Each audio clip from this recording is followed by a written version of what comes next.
사람들은 진효를 돼지라고 부르곤 했다. 그래, 중학교 때 별명은 기가 막히게 들어맞지만 결코 좋은 뜻은 아니었다. 심지어 그의 친구조차도 자비 없이 그를 놀려댔다. 진효는 거울에 비친 자신의 모습을 도저히 견딜 수 없었다. 하지만 77일 후 사람들은 그가 동일 인물이 맞는지 의심하기 시작했다. 그리고 아니, 이건 단순한 환골탈태가 아니다. 완전한 시스템 업데이트다. 어쩌다 이렇게 180도 바뀌게 되었는지 이해하려면 6년 전으로 거슬러 올라가야 한다. 진효가 한국에서 그 누구도 해내지 못한 일을 저질렀던 바로 그날로 말이다. 6년간의 미친 듯한 노가다 끝에 그는 비디오 게임의 99개 엔딩을 모두 클리어했다. 그렇다. 99개다. 엔딩 하나만 보는 건 너무 뻔하니까.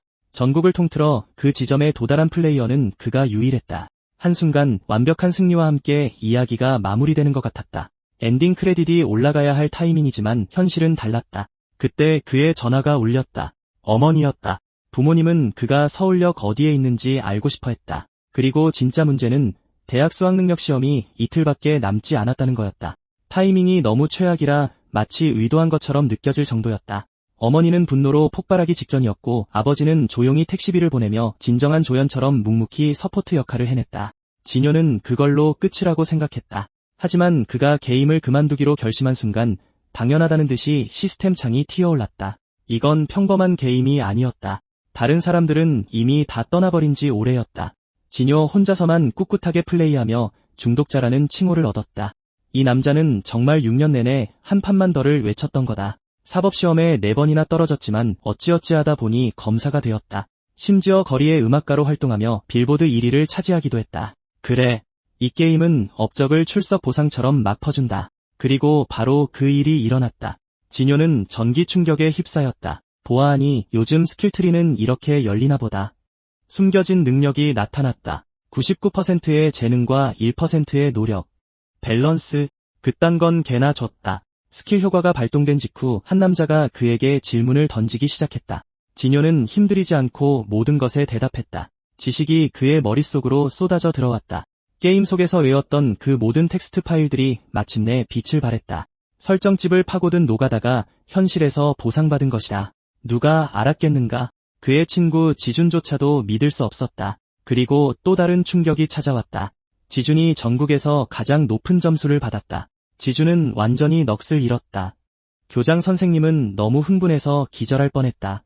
생전 처음으로 지준의 미래가 밝아 보였다. 그의 고려대학교 입학은 따놓은 당상이었다. 그의 아버지는 마치 월드컵에서 우승이라도 한 것처럼 기뻐했다. 솔직히 그럴 만도 한 반응이다. 그 후 그의 부모님은 대학 입학 전까지 뭘 할 거냐고 물었다. 진효는 혼자 여행을 다녀오겠다고 말했다. 하지만 사실 그는 또 다른 스킬을 쫓고 있었다.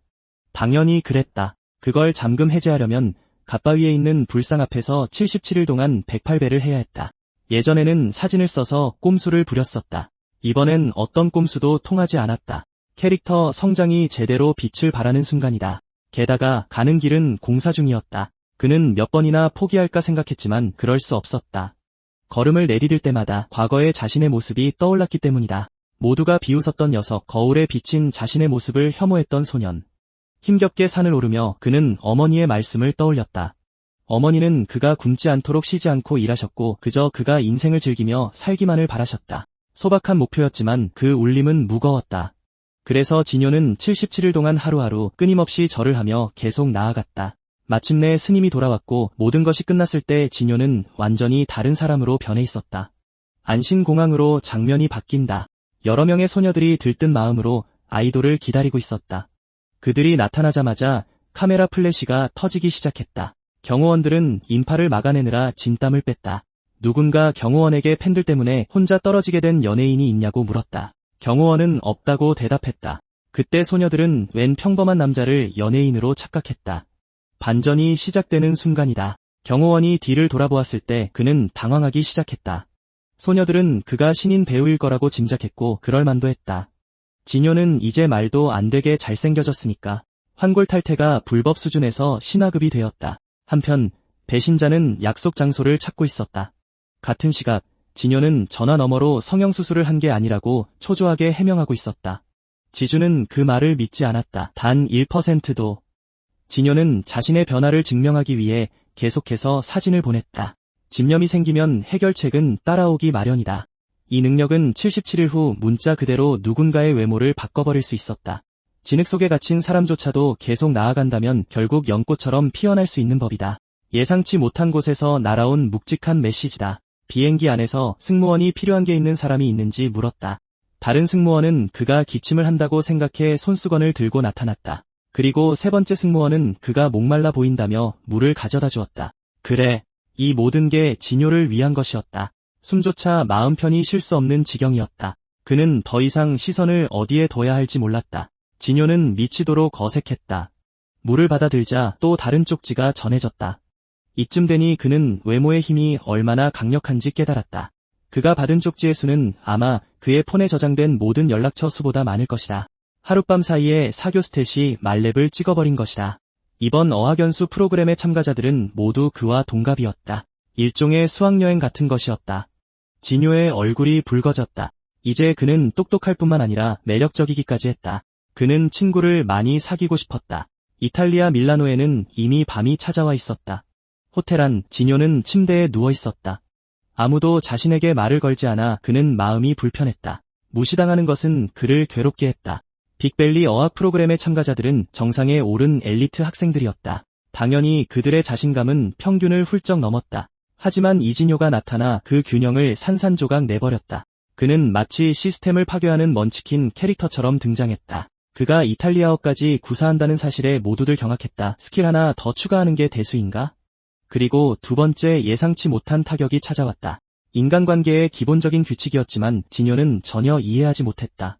사교 메커니즘 여전히 잠금 상태. 그는 앞으로의 2주를 혼자 보내지 않기를 바라며 눈물 지었다. 다음 날 식탁에 앉은 그는 수면 부족으로 어지러움을 느꼈다. 그는 눈에 띄게 긴장한 채 혼자 밥을 먹었다. 음식을 맛본 그는 그것이 엄청나게 맛있다는 것을 깨달았다. 바삭하고 신선한 빵을 베어 물며 그는 안에 무슨 잼이 들어있을지 궁금해했다. 문득 누군가 차를 마시는 모습이 눈에 들어왔다. 그는 고개를 돌려 바라보았다. 그리고 미소를 지으며 기분이 조금 나아지는 것을 느꼈다. 소소한 승리도 의미가 있는 법이다. 그는 커피를 집어들고는 낙담하지 말자고 스스로 다짐했다. 어쨌든 그는 지금 밀라노에서 커피를 마시고 있지 않은가. 한때 거울을 피하던 사람치고는 꽤 괜찮은 상황이었다. 하지만 커피가 입술에 닿는 순간 진효는 그대로 뿜어버리고 말았다. 너무나 쓴맛이 훅 치고 들어오자 그는 음료를 잘못 시킨 건 아닌지 의심하기 시작했다. 그렇다. 달콤함을 기대했다가 쓰디쓴 현실을 맛본 것이다. 한 소녀가 다가오자 진효는 잔뜩 긴장했다.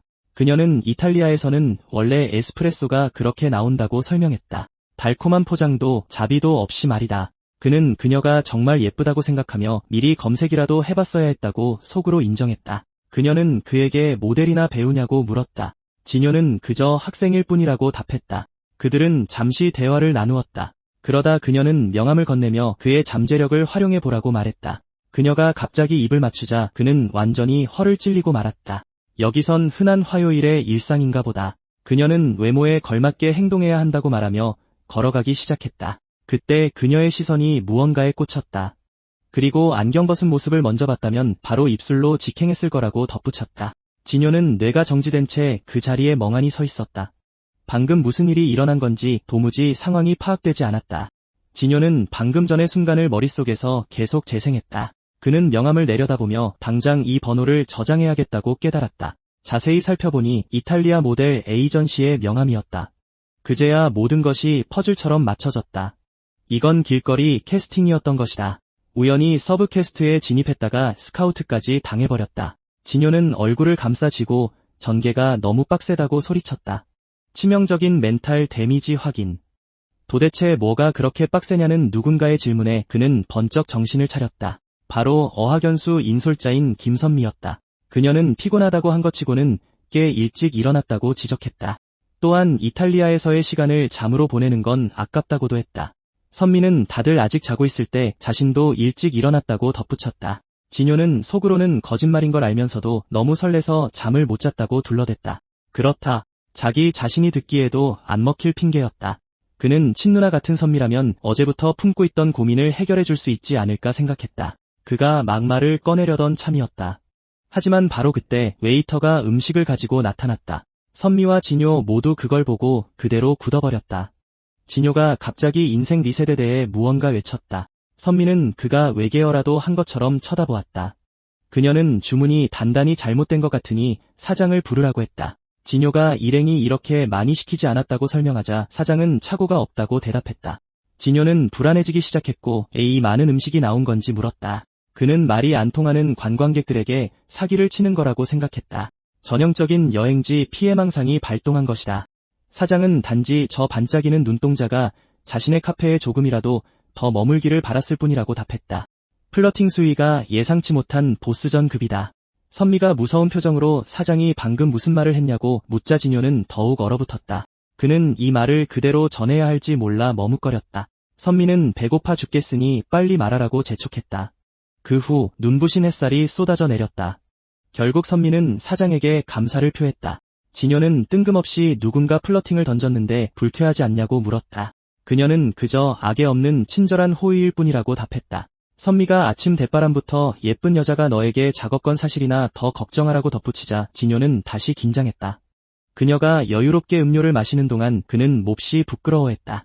그는 원하는 건 거의 다 가질 수 있는 사람이 어떻게 저토록 순수할 수 있는지 신기해했다. 그의 생각이 다른 곳으로 흘러갈 즈음 선미가 조언을 건네기로 했다. 그녀는 방송에서 가장 중요한 요소가 무엇이라고 생각하냐고 물었다. 누군가는 매력적인 출연자, 최고급 카메라 혹은 완벽한 조명이라고 대답할지도 모른다. 그녀는 먼저 강렬한 이미지로 시청자의 눈길을 사로잡아야 그들이 계속 시청하고 시청률이 오른다고 설명했다. 도전 빅벨의 성공 뒤에도 같은 원리가 숨어있냐는 선미의 질문에 진효는 깜짝 놀랐다. 그렇다, 결국 모든 것은 전략인 셈이다. 선미는 방송, 브로드캐스트이라는 단어가 넓다. 브로드와 던지다, 캐스트에서 왔다고 설명했다. 그리고 누군가의 관심을 끌고 할 말이 생겼다면 주저하지 말고 전달해야 한다고 덧붙였다. 그녀는 아까 그 미녀가 먼저 외모로 진효를 끌어당긴 뒤 명함을 주었듯 카페 사장도 자신을 표현하기 전에 서비스로 그녀의 관심을 사로잡은 것이라고 짚어주었다. 선미는 상대가 좋아하지도 않는데 호감의 표시로 꽃을 주면 얼마나 어색할지 물었다. 진효는 아냐드에가 자신에게 고백했던 때를 떠올렸다. 그 기억은 그를 불편하게 했고 그래서 그는 동의했다. 그 후 그는 선미에게 이미 마음을 전했는지 물었다. 그녀는 그것만으로도 충분하다고 말했다. 튜토리얼은 필요 없다. 레슨 클리어. 밖에는 이미 그들을 태울 버스가 기다리고 있었다. 근처에서 누군가 책을 읽고 있었다. 어떤 이탈리아어 단어들에 애를 먹고 있는 무척이나 아름다운 소녀였다. 갑자기 무언가 그녀의 주의를 끌었고 그녀는 얼굴을 붉혔다. 그 당시 진호는 누노에게 사람들이 정말로 거절하는 것이 꽃인지 아니면 꽃을 주는 사람인지 물었었다. 누노는 당신을 좋아하지 않는 사람에게 시간을 낭비하지 말라고 했다. 계속 강요하는 것은 무례한 일이니까. 하지만 진호는 더 이상 그런 걱정을 할 필요가 없었다. 다시 현재로 돌아와 그는 소녀에게 도움이 필요한지 물었다. 교환 학생 프로그램 4일차였다. 학생들은 벌써부터 한국 음식을 미친 듯이 그리워하고 있었다. 그중 한 명은 교회 건물을 가리키며 하늘에서 김치찌개가 떨어지기를 바랐다. 간절함이 새로운 능력을 잠금 해제하고 있었다. 그때 그들은 바로 그 교회에서 진효가 나오는 것을 보았다. 진효는 너무 힘들다며 그 남자에게 와서 자신을 좀 구해달라고 부탁했다. 선미의 조언이 통했던 것이다. 그녀의 말 덕분에 진효는 항상 숨겨두었던 주도성과 용기를 끌어냈다. 여학생들은 그가 다른 사람들과 대화하는 모습을 보고 깜짝 놀랐다. 그 자신감은 무리 전체로 퍼져나가기 시작했다. 여학생들은 진효와 사진을 찍고 온라인에 올리기 시작했다. 그 사진들은 엄청난 수의 좋아요를 끌어모았다. 남학생들은 질투심을 느끼지 않을 수 없었다. 2시간이 지나도 그들은 끊임없이 그에게 다가가는 여학생들을 보며 믿을 수가 없었다. 5시간이 지나자 거의 모든 여학생이 그와 사진을 찍고 싶어 했다. 이상하게도 그는 여학생들보다 남학생들과 더 끈끈해지고 말았다. 한편 진호는 무슨 일이 벌어질지 알았기에 모든 관광 코스가 두려워지기 시작했다. 끝없는 사진 촬영. 그는 본의 아니게 걸어다니는 포토부스가 되어버렸다. 한 남학생은 적당히 잘생긴 게 가장 이상적인 삶이라고 말했다. 진호는 적당한 것도 정도껏 해야 한다고 맞받아쳤다. 뼈 때리는 감정적 데미지, 패치노트는 없음. 여학생들은 왜 남학생들이 하나같이 진호를 쫓아다니는지 이해할 수 없었다. 그중 한 명이 무리를 향해 그를 그만 좀 괴롭히라고 소리쳤다. 한 남학생이 막 따라잡으려던 찰나 게시물의 좋아요 수가 1만 개를 돌파했다. 대본이 있는 것처럼 너무나 완벽한 타이밍. 뜬금없이 진호는 무언가 이상함을 느꼈고 그대로 달리기를 멈췄다. 뒤따라오던 남학생이 그의 등 뒤로 그대로 처박혔다. 진호는 갑자기 무언가 불편한 옷을 입은 듯한 느낌이 들었다. 이제는 자세를 조금만 삐딱하게 서 있어도 이상하게 어색하게 느껴졌다. 그는 받았던 카드를 떠올리며 여학생들에게 정말 사진을 올렸는지 물었다. 그녀들은 고개를 끄덕이며 게시물이 이미 좋아요 1만 개를 넘었다고 확인해 주었다. 그 말을 들은 진호는 파고들기 시작했다. 그 이상한 기분이 그 숫자와 연관되어 있다고 확신한 그는 인생 리셋 포럼을 잠금 해제한 플레이어들의 댓글을 읽으러 갔다. 그리고 그곳에는 바로 그날 아침부터 그가 겪었던 모든 일들이 고스란히 적혀 있었다. 한 댓글은 세상 어딘가에 오직 모델이 되기 위해 태어난 사람이 있다고 주장했다. 진호의 신경이 곤두섰다. 그는 어쩌면 가짜 계정 1만 개를 만들었을지도 모른다고 생각했지만 진짜 숨겨진 스킬은 자신도 모른 채 그 재능을 타고나는 것이었다. 그리고 그것이 하필이면 최고의 능력을 잠금 해제하기 위한 조건이었다. 모든 망가진 시스템이 그렇듯 완벽한 밸런스였다. 젤라또 가게에 앉아 진호는 이런 식으로 계속 새로운 능력을 잠금 해제할 줄은 꿈에도 몰랐다고 회상했다. 그는 또한 자신의 한계와 혹시 모를 부작용에 대해서도 궁금해지기 시작했다. 왜냐하면 그렇다 공짜 파워업에는 보통 함정이 따르기 마련이니까. 그럼에도 불구하고 그는 진심으로 행복했다.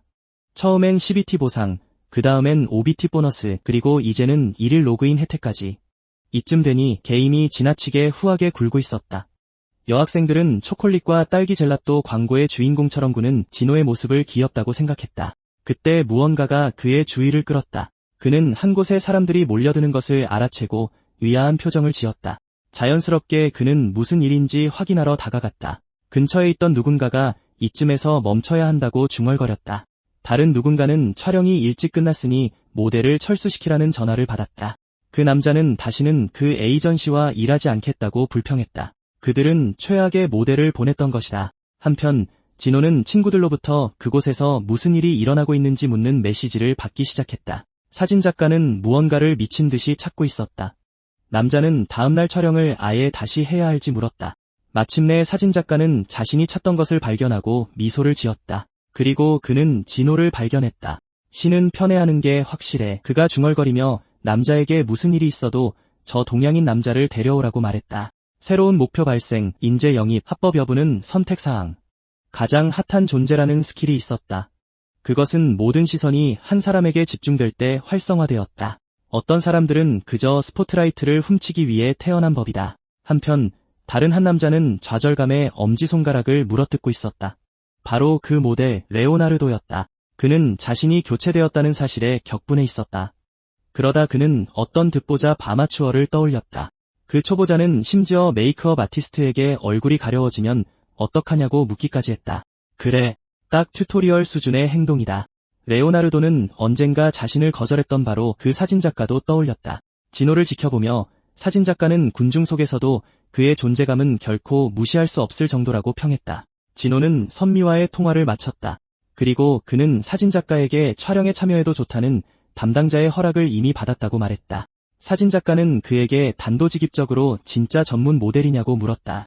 솔직히 그는 이제 대답 따위는 신경 쓰지도 않았다. 진호는 잠시 침묵을 지키다가 자신이 모델이 아니라는 사실을 인정했다. 그때 갑자기 스튜디오의 모든 조명이 켜졌다. 진호는 그 질문이 어떤 스킬을 발동시켰다고 직감했다. 그리고 바로 그 순간 그는 전문 모델이 되었다. 대화 도중에 직업 하나를 통째로 잠금 해제해버린 것이다. 그는 여전히 어떤 에이전시와도 계약을 맺지 않은 상태였다. 그때 뜬금없이 코끼리 한 마리가 나타났다. 뭐 안 될 거 있나? 철창이 부러지기 시작했다. 그 동물은 철창을 부수고 뛰쳐나갔다. 포토그래퍼는 완전히 넋을 잃었다. 그럼에도 그는 셔터를 멈추지 않고 내내 진호에게 찬사를 보냈다. 그는 사진을 계속 찍으며 자연스럽게 턱을 조금 더 들어보라고 말했다. 다른 남자는 초조하게 그 모습을 지켜보았다. 촬영 현장을 보는 것만으로도 이미 결과물이 머릿속에 그려졌다. 모든 것이 끝났을 때 화보 촬영은 완벽히 마무리되어 있었다. 그는 독자들이 이 사진들에서 절대 눈을 뗄 수 없을 거라고 확신했다. 저게 바로 진정한 시선 강탈이라는 거다. 하지만 그의 머릿속에는 한 가지 생각만이 계속 맴돌았다. 진호의 모습은 미치도록 멋있었다. 아까 전만 해도 그는 일이 틀어지면 포토그래퍼의 얼굴에 침이라도 뱉을 기세였다. 이제 그는 그들 사이의 거대한 격차를 뼈저리게 실감했다. 다음날 아침, 대한민국 서울 샤워기 물소리가 방 안을 채웠다. 누군가 샤워를 마치고 물을 끈 뒤 수건으로 머리를 닦기 시작했다. 그리고 갑자기 무언가가 그의 시선을 사로잡았다. 거울 속 자신을 바라보며 새삼 자신의 완벽한 외모를 깨닫고 있는 진호였다. 이쯤 되면 거울이 과로하는 수준이다. 진호는 이번 해외 연수가 잊지 못할 경험들로 꽉 차 있었다고 생각했다. 화보 촬영도 했고 좋은 친구들도 잔뜩 사귀었다. 모델 일로 꽤 짭짤한 수입까지 올렸다. 하지만 그가 얻은 모든 것 중 가장 뿌듯했던 건 부모님께 드릴 선물을 샀다는 사실이었다. 스카프를 두른 여자가 환한 미소를 지으며 설거지를 하고 있었다. 부모님 두 분 모두를 위한 선물이었기에 진호는 살짝 긴장했다. 그는 어머니에게 왜 아침부터 스카프를 두르고 계시냐고 물었다. 아들이 사준 걸 자랑하고 싶었을 뿐이라는 어머니의 대답에 진호는 미소를 지었다. 어머니의 자부심이 최고조에 달했다. 한편 한 저유소에서 직원들이 대화를 나누고 있었다. 한 사람이 그 시계 새로 산 거냐고 물었다. 진호의 아버지는 아들의 선물을 찬 것이 기뻐 자랑스럽게 시계를 내보였다. 그 사이 하늘 위로 새들이 날아갔다. 같은 시각 진호는 집에서 아침을 먹고 있었다. 어머니는 진호에게 진숙 아주머니를 기억하냐고 물었다. 진호는 그렇다고 대답하며 그녀가 항상 자신과 어머니를 깔보던 것을 떠올렸다. 어머니는 역력히 짜증난 얼굴로 진숙이 자기 아들의 과외교사로 진호를 고용하고 싶어 한다며 어떻게 생각하냐고 물었다. 그녀는 컵이 자기한테 돈이라도 빚진 것처럼 꽉 쥐고 있었다. 머그잔을 부숴버릴 듯 화가 나 있던 그녀는 어머니의 친구분 부탁이라면 기꺼이 하겠다는 진호의 차분한 대답에 그제야 진정했다. 그는 진숙 아주머니에게 터무니없는 과외비를 받을 생각은 추호도 없다고 덧붙였다. 관대한 건지 아니면 전략적으로 치사한 건지 알 수 없었다. 그 대답에 어머니의 얼굴에는 단박에 미소가 번졌다. 진호는 어머니가 자존심 때문에 거절하고 싶었지만 딱히 댈 핑계가 없었다는 걸 깨달았다. 그리고 어머니는 마양 아주머니의 아들 이야기를 꺼내며 그를 놀라게 했다. 진호는 마양 아주머니를 자신과 어머니를 늘 지지해주던 유일한 사람으로 기억했다. 그녀는 진호에게 꾸준히 용돈까지 챙겨주었었다. 스폰서가 생기기 전에 원조 스폰서였던 셈이다. 그녀는 항상 진호를 알뜰히 보살펴주었다. 그리고 필요할 때면 언제든 나서서 그를 변호해주기도 했다. 진호가 어머니의 친구들 사이에서 편애하는 게 아니라고 해명하자 어머니는 진심으로 안도하는 눈치였다. 어쨌든 마양이 그동안 챙겨준 돈도 결코 적은 액수가 아니었으니까. 진호는 전국 1등의 능력을 얻게 된 것이 얼마나 행운인지 생각하며 쑥스럽게 얼굴을 붉혔다. 그래, 운빨 시스템이 내가 진짜 주인공이라고 제대로 인증해줬구나. 나중에 그는 부모님께 자신의 대학교 입학식에 오실 건지 물었다. 그는 이탈리아에서 선물 받은 정장을 이미 빼입고는 지준에게 어떠냐고 물었다. 밥을 먹고 있던 지준은 대학에 들어간다는 건 공식적으로 어른이 되는 거라며 정장이 바로 그걸 상징하는 거라고 갑자기 소리쳤다. 밥 먹다 말고 갑자기 테드, 강연을 펼치는 녀석이었다. 진호의 어머니조차 놀라며 자기 때와는 참 많이 달라졌다고 한마디 거들었다. 지준이 뜬금없이 패션 컨설턴트 모드를 발동한 것이다. 진호는 늦어지면 전화하겠다는 말을 남기고 대학으로 향했다. 버스 안에서 그는 기분 좋게 이런저런 생각에 잠겼다. 평화로운 순간 언제나 그렇듯 그리 오래가진 않겠지만 그가 버스에서 내리자마자 주변 사람들은 너무 놀라 말조차 잇지 못했다. 진호는 나타난 그 순간 모든 이들의 시선을 싹쓸이했다. 학생들 중 풀 정장 차림을 한 사람은 오직 그뿐이었다. 누구도 입학식에 그런 옷차림을 하고 오진 않기에 다들 웅성거리기 시작했다. 진호는 파들파들 떨기 시작했다.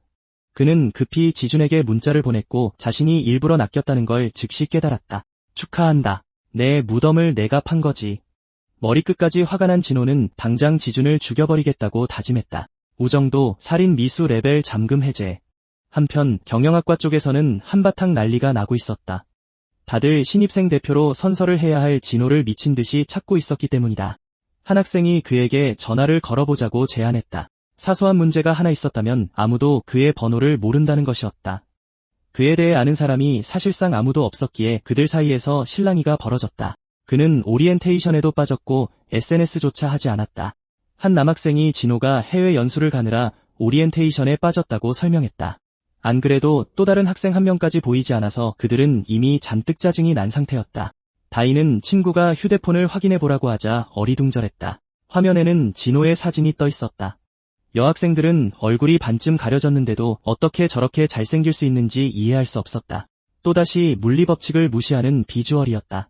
그녀들은 자신도 모르게 얼굴을 붉히기 시작했다. 그중 한 명이 저런 사람이 우리 학과 신입생일 리가 없다고 말했다. 그때 누군가 그녀들을 부르는 소리에 그들이 고개를 들었다.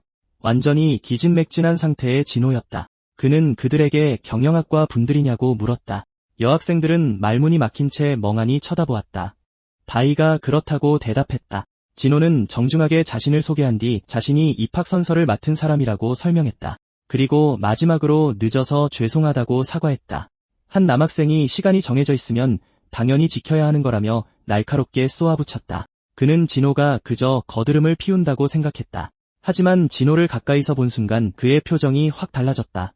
그는 진호의 엄청난 아우라를 보고 놀란 기색을 감출 수 없었다. 그래, 순식간에 태세 전환이 이루어졌다.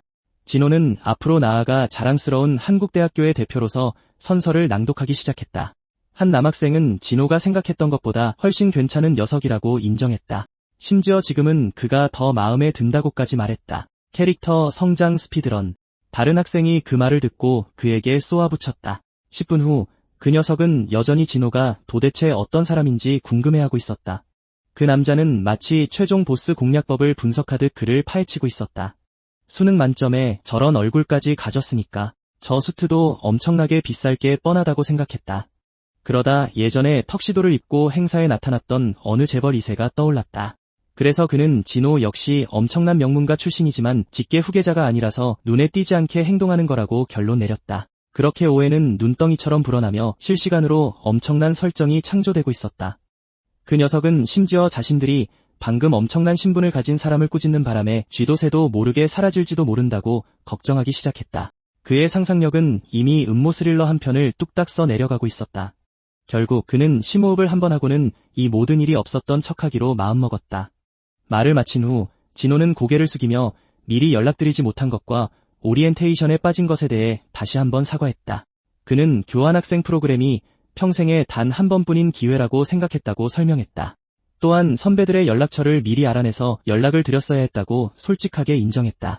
한 선배는 OT가 필수는 아니며 자신들도 꼰대 같은 윗사람이 아닌데 왜 굳이 그런 얘기를 꺼내냐고 대답했다.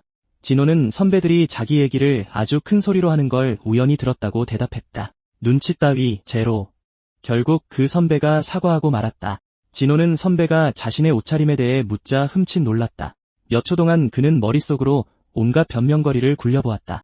하지만 대학 생활 내내 아싸로 지낼 수는 없다는 걸 깨달았다. 그래서 즉석에서 그럴싸한 핑계를 지어냈다. 순발력 스탯, 말렙 달성. 진호가 입학식 다음날 코리아와 인터뷰를 하기로 했다고 설명하자 다른 녀석은 긴장하기 시작했다. 그 이름은 즉각 뇌리를 스쳤다. 바로 대학을 대표하는 유명 공식 잡지였다. 성적이 우수한 학생이라면 누구나 한 번쯤 그곳에 실리기를 꿈꾸는 곳이었다. 그쯤 되니 수능 만점에 저런 외모까지 갖춘 사람을 섭외하는 게 전혀 이상해 보이지 않았다. 진호가 제안을 받고 깊이 고민했다고 덧붙이자 모든 사람의 이목이 그에게 집중되었다. 그는 어떻게 하면 독자들이 경영학과 하면 곧바로 고려대학교를 떠올리게 만들 수 있을지 고민했다고 말했다. 말을 이어가면서 진호는 속으로 무언가를 깨달았다. 거짓말이 너무나도 술술 자연스럽게 나오고 있었다. 심지어 자기 자신조차 그 얘기에 속아 넘어갈 뻔했다. 그는 이 대학이 전국에서 가장 뛰어난 두뇌들이 모이는 곳이라고 설명을 이어갔다. 그러면서 경영학과를 가장 잘 나타낼 수 있는 옷차림이 무엇일지 고민하기 시작했다고 덧붙였다. 패션이 협찬하는 그야말로 엄청난 빅브레인 모멘트. 그는 그곳을 최고 수준의 인재들이 모인 곳이라고 묘사했다. 그리고 진호는 단 하나의 정답밖에 없다고 선언했다. 그 학부를 대표할 만한 자격이 있는 옷은 오직 정장뿐이라고 말이다. 이 남자, 진짜 옷차림 실수 하나를 철학 강의로 탈바꿈시켜버렸다. 하지만 속으로는 이미 모든 걸 후회하며 그냥 장난에 당했다고 솔직하게 말하는 게 훨씬 쉬웠을 거라 생각하고 있었다. 그의 옆에 있던 녀석이 진호의 어깨에 손을 얹더니 이제부터 자신을 형이라고 불러도 좋다고 말했다. 믿기를 확 물어버렸다. 그 이야기를 완전히 믿어버리고는 이제 진지하게 자신의 태도를 반성하고 있었다. 치명적인 거짓말 투척, 완벽한 실행. 나중에 편의점에서 지주는 모든 자초지종을 듣고는 웃음을 멈추지 못했다. 진호는 그에게 카드 리더기를 넘기라고 말했다. 그는 지준이 이렇게까지 정교한 함정을 팠다는 사실을 여전히 믿을 수 없었다. 이건 단순한 장난이 아니라 거의 메인 퀘스트 급이잖아. 그러고는 진호가 비행기에서 신발을 벗지 않고 어떻게 버텼는지 물었다. 지주는 재빨리 질문을 피하며 어제 촬영은 어떻게 됐냐고 물었다. 프로그램 돌리기 10점 만점에 10점. 진호는 사진작가가 촬영 시간을 연장하고 싶어 했던 걸 떠올렸다. 그의 말에 따르면 모든 게 너무 완벽해서 도저히 촬영을 멈추고 싶지 않았다고 했다. 하지만 진호와 인터뷰도 진행해야 했기 때문에 다른 남자가 촬영을 끊어야만 했다. 진호는 모든 게 완벽하게 진행됐다고 말했다. 그러면서 어떤 선배가 준 서류들을 보여주었다. 거기엔 교수진, 강의 스타일, 전공 특성, 교양 과목 그리고 수업 내용에 대한 상세한 정보가 담겨 있었다. 말 그대로 궁극의 대학생 생존 가이드였다. 선배들이 오직 그만을 위해 이 모든 걸 모아준 것이었다. 지주는 왜 선배들이 그렇게까지 하냐고 물었다. 진호는 학업 진로를 기타로 바꿀 계획이라고 대답했다. 뜬금없이 투척된 갑작스러운 전개. 그는 신이 나서 한국의 젊은이라면 청바지를 입고 어깨에 기타를 맨 채 전국을 여행하는 꿈을 꿔야 한다고 말했다. 지주는 묘하게 만족스러운 듯 미소를 지었다. 진호는 대학 축제 때 지준이 잔디밭에 앉아 기타를 꺼내 들고 맥주를 따는 모습을 연출할 수 있다고 덧붙였다. 이 자식 완전 청춘 영화 한 편을 기획하고 있네. 지준이 갑자기 무언가를 찾기 시작했다. 그는 진호에게서 아주 기묘한 기운이 풍긴다고 말했다. 그러더니 방향제를 꺼내 그에게 마구 뿌리기 시작했다. 그러면서 1980년대의 망령은 당장 진호의 몸에서 빠져나가라고 소리쳤다. 광역 도발 스킬 발동. 진현은 지준에게 80년대생 친척이라도 있냐고 묻더니 방금 그건 진짜 선 넘은 거라고 말했다. 지준은 그 얼굴에 그런 옷을 입어놓고 다니는 게 진짜 선 넘은 거라며 맞받아쳤다. 패션 경찰이 채팅방에 입장하셨습니다. 그러고는 왜 흰 셔츠에 빨간 코트를 입고 있냐고 따져 물었다. 진현은 빨간색은 우아해 보이고 흰색은 청결한 느낌을 준다고 침착하게 대답했다. 그 순간 지준의 어머니 시녀가 들어오더니 아들의 등짝을 때렸다. 언제나 그렇듯 완벽한 타이밍. 그녀는 아들이 그런 옷차림을 하고 있는 걸 볼 때마다 눈물이 날 것 같다고 말했다. 그러면서 내가 너 시간 낭비하라고 비싼 등록금 대주는 줄 아냐고 다그쳤다. 엄마의 팩트 폭력 크리티컬 히트. 지주는 진유의 옷이 진유의 어머니가 직접 사주신 거라는 시녀의 설명을 듣고 그대로 얼어붙었다. 그는 즉각 태세를 전환하며 그 옷차림이 아주 아방가르드한 스타일이라고 선언했다. 세계에서 가장 빠른 태세 전환 신기록. 한편 명망 있는 프랑스 브랜드의 수석 디자이너 사무실에서 누군가가 팀 존스에게 왜 한국으로 가냐고 물었다. 그는 준비 주간이 막 시작되려 한다고 소리쳤다. 다른 사람은 걱정스러운 표정을 지었다. 그는 긴 슬럼프에서 막 빠져나온 참이라 드디어 쉴 수 있을 줄 알았다고 말했다. 또한 완전히 무명인 아시아 모델을 찾는데 얼마나 걸리겠냐고 물었다. 팀은 안경을 치켜올리며 바로 그게 자기가 직접 가는 이유라고 대답했다. 그리고 자신의 뮤즈가 바로 그 나라에 있다고 선언했다. 그렇게 말하며 그는 진호가 표지 모델로 나온 잡지를 들고 있었다. 일주일 전 누군가 팀 존스에게 제발 정신 좀 차리라고 말했었다. 모두가 그가 드디어 미쳐버렸다고 생각했다. 누군가 책상을 내리치며 사실 지금 상황을 완벽하게 이해하고 있다고 말했다. 그들의 수석 디자이너가 무려 한 달이 넘도록 커리어 사상 최악의 슬럼프에 빠져 있었으니 말이다. 책상 위는 셀 수 없이 많은 빈 커피잔들로 뒤덮여 있었다. 완전히 어지러워하던 팀 존스는 아무리 커피를 들이부어도 영감이 전혀 떠오르지 않는다고 말했다. 그는 예전엔 갓내린 커피 향만 맡아도 아이디어가 솟아났었다고 설명했다. 이제 그것은 그저 그의 잠을 깨울 뿐이었다. 생산성 버프가 해제되었습니다. 때때로 그는 미스터 로커벨이 질투나기도 했다. 그러다 로커벨이 어떤 커피를 맛보고 감탄했던 때를 떠올렸다. 로커벨은 그 커피를 마셨던 뮤즈를 상상해보라고 말했다. 그러자 마치 거짓말처럼 즉각적으로 영감이 떠올랐다. 그는 뭔가에 홀린 듯 스케치를 시작했다. 화학 성분의 도움을 받은 크리에이티브 모드 발동. 그 이후로 그는 뮤즈에 대한 생각을 멈출 수 없었고 절대 그런 것에 의존하는 디자이너가 되지 않겠다고 맹세했었다. 다시 현재 팀 존스는 순전한 부러움에 갑자기 눈물을 터뜨렸다. 그 역시 자신만의 뮤즈를 찾고 싶었기에 주체할 수 없이 눈물을 흘렸다. 브랜드가 동양인 모델을 선택할 줄은 몰랐다는 누군가의 말에 팀은 얼어붙었다. 그러다 두 여자가 잡지를 넘기며 남편에게 사줄 정장에 대해 이야기하는 것을 발견했다. 팀은 즉시 그것을 확인하기 위해 자리에서 일어났다. 호기심 레벨 통제 불가.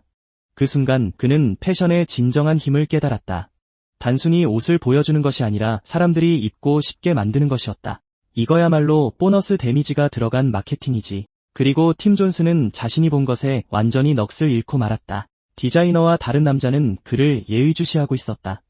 팀은 그들에게 다가가 최신호에 나온 모든 동양인 남자 모델의 명단을 가져오라고 지시했다. 팀이 하루 종일 초집중해야 하니 아무도 방해하지 말라고 하자 남자는 짜증을 냈다. 디자이너는 그 남자에게 팀을 그냥 내버려 두라고 말했다. 그녀도 팀이 이렇게 행동하는 건 처음 봤기 때문이다. 팀 존스가 저렇게 아이처럼 신난 표정을 지을 때는 아무도 그를 막을 수 없었다. 크리에이티브 모드에 완벽히 빙의됨.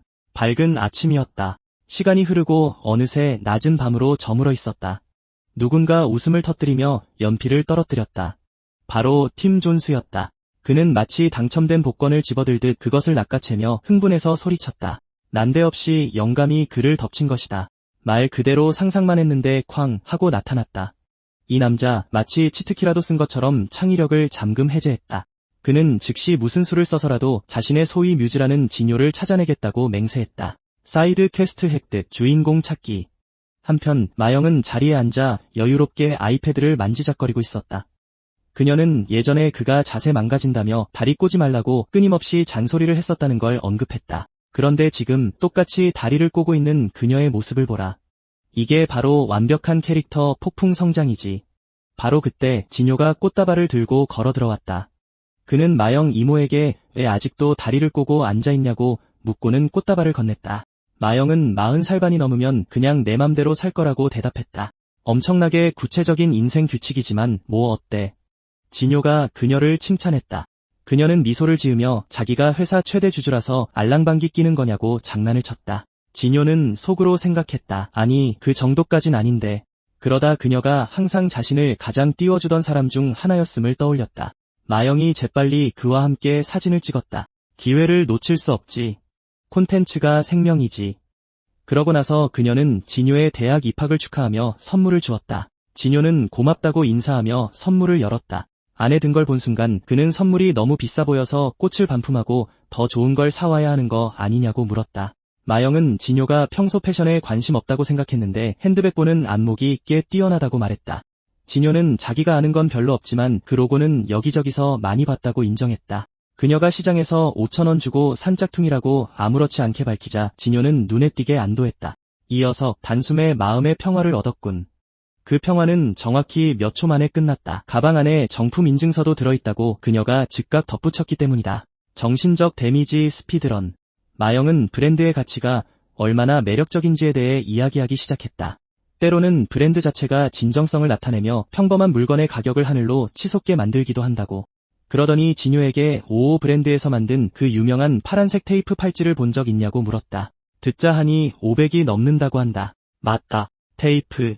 명품 테이프. 이 말을 한번 곱씹어 보시라. 그녀는 원래 브랜드라는 것이 제품의 품질을 보증하기 위해 존재했다고 설명했다. 어떤 사람들은 진짜 최고라서 물건을 산다. 어떤 사람들은 그저 55라는 이름이 붙어있다는 이유만으로 산다. 로고 즉시 업그레이드. 그녀는 누구나 아는 로고가 박혀있다는 이유만으로 물건의 가치가 올라갈 수 있다고 덧붙였다. 그러면서 그게 꼭 미다스의 손 같지 않냐고 물었다. 진요는 웃으며 전적으로 동의했다. 하지만 그는 애 이모가 갑자기 브랜딩에 관한 테드 강연 모드로 돌변했는지 의아해졌다. 마영이 그의 이름을 부르자 진요는 다시 바짝 긴장했다. 경계태세 발동. 그녀는 진요에게서도 그 미다스의 손이 보인다며 살이 좀 쪘다고 해서 그걸 못 알아볼 자기가 아니라고 덧붙였다. 깨알 같은 팩트 폭력은 덤이다. 그녀는 심지어 진요의 진짜 잠재력을 알아채는데 왜 이렇게 오래 걸렸는지 이해가 안 간다고 인정했다. 진요는 사람들이 항상 공부를 하면 사람이 완전히 바뀔 수 있다고 하지 않냐며 얼버무렸다. 속으로는 이모가 어떻게 인생 리셋의 비밀을 알아챈 건 아닌지 멘붕에 빠져 있었다. 그는 손목을 꽉 움켜쥐었다. 패닉 레벨, 보스전. 하지만 그녀가 그저 대학을 자퇴하고 자기 회사에서 일하는 게 어떠냐고 제안하자 진요는 마음을 가라앉혔다. 좋아. 반전 스케일 하라. 마영은 진요처럼 잘생긴 외모와 명문대 타이틀을 다 갖춘 젊은이를 찾는 건 하늘의 별 따기라고 설명했다. 그러면서 다른 회사에 먼저 뺏기는 건 죽어도 싫다고 말했다. 기업의 욕심, 하지만 듣기에는 달콤하군. 진요는 자기가 말 그대로 며칠 전에 입학식을 마쳤다는 사실을 꼬집었다. 그러고는 대신 장애 과외에 대해 얘기하자고 제안했다. 내심 이모가 인생 리셋에 대해 아무것도 모른다고 확신하면서. 진요는 과목이 영어고 목표 점수가 70점 정도냐고 물었다. 마영은 자기 딸이 20점을 넘어본 적이 없다고 대답했다. 학업에 치명타 적중. 전에 개인 과외를 해본 적 없냐고 진요가 묻자 마영은 한숨을 쉬며 해봤지만 한 달을 넘긴 사람이 없다고 말했다. 그녀는 장의 숙제도 전혀 안 하고 집중도 거의 안 한다고 설명했다. 게다가 시간 개념까지 제로라서 항상 과외 선생님들이 먼저 두 손 두 발 다 들고 만다는 것이다. 솔직히 말해서 최악의 학생이네요. 마양은 사람들이 장이가 이모의 지위를 너무 믿고 오만해졌다고 생각한다고 덧붙입니다. 진효는 장이가 6학년 때까지 포켓몬을 할 정도로 사실 꽤 순수하다고 반박합니다. 정말 뜬금없는 디테일이지만 일단 넘어가 봅시다. 진효가 자신을 믿어달라고 하자 마양의 표정이 눈에 띄게 편안해집니다. 수능 만점자의 수준이 어떤 건지 제대로 보여주겠다고 약속하죠. 가벼운 허세지만 그럴만도 하네요. 그러자 마양이 과외비로 얼마를 줘야 할지 묻습니다. 진효는 너무 터무니없는 금액을 부르진 말아 달라고 하죠. 돈을 너무 많이 주시면 부담스러워서 발길을 끊을지도 모른다고 말합니다. 돈 적게 안 주면 잠수 타겠다고 선언한 셈이네요. 그 순간 누군가 도어록 비밀번호를 누릅니다. 가정부가 사모님이 오셨는지 묻습니다. 마양은 장인은 어디 있는지 묻습니다. 가정부는 아직 방에 있다고 답합니다. 마양은 다가가서 조심스럽게 방문을 두드립니다. 기다리는 동안 딸이 자고 있는 건지 묻습니다. 장인은 스마트폰에 푹 빠져 아무 대답도 하지 않죠. 존재보다 스크린 타임이 우선인 겁니다. 마양은 오늘 영어 과외는 취소됐고 다음 주부터 시작할 거라고 말합니다. 이번에는 제발 진지하게 해보라고 부탁하기도 하죠. 장인은 예전에 자주 놀러왔던 진효가 세과의 선생님이라는 엄마의 말에 깜짝 놀랍니다. 순식간에 과거의 향수가 밀려오네요. 단숨에 함께 놀았던 기억들을 떠올립니다.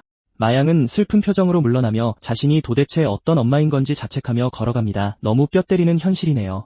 갑자기 그녀가 멈춰서자 장이가 문을 열고 정말 사실이냐고 묻습니다. 그리고 다음 주면 곰돌이 오빠를 다시 볼 수 있는 거냐고 묻죠. 한편 토요일 동대문 쇼핑몰. 몇몇 소녀들이 누군가를 발견하고 얼굴을 부립니다. 진효와 함께 걷고 있는 지준이네요. 비주얼 버프가 발동되었습니다. 지준은 남자 둘이서 쇼핑몰 전체를 왜 돌아다녀야 하냐며 불평합니다. 충분히 이해되는 불만이죠. 진효는 지준의 패션 감각이 최고라서 그의 도움이 필요하다고 말합니다. 지준은 단숨에 기분이 좋아져 3만원 이하로 뭐든 사주겠다고 약속합니다.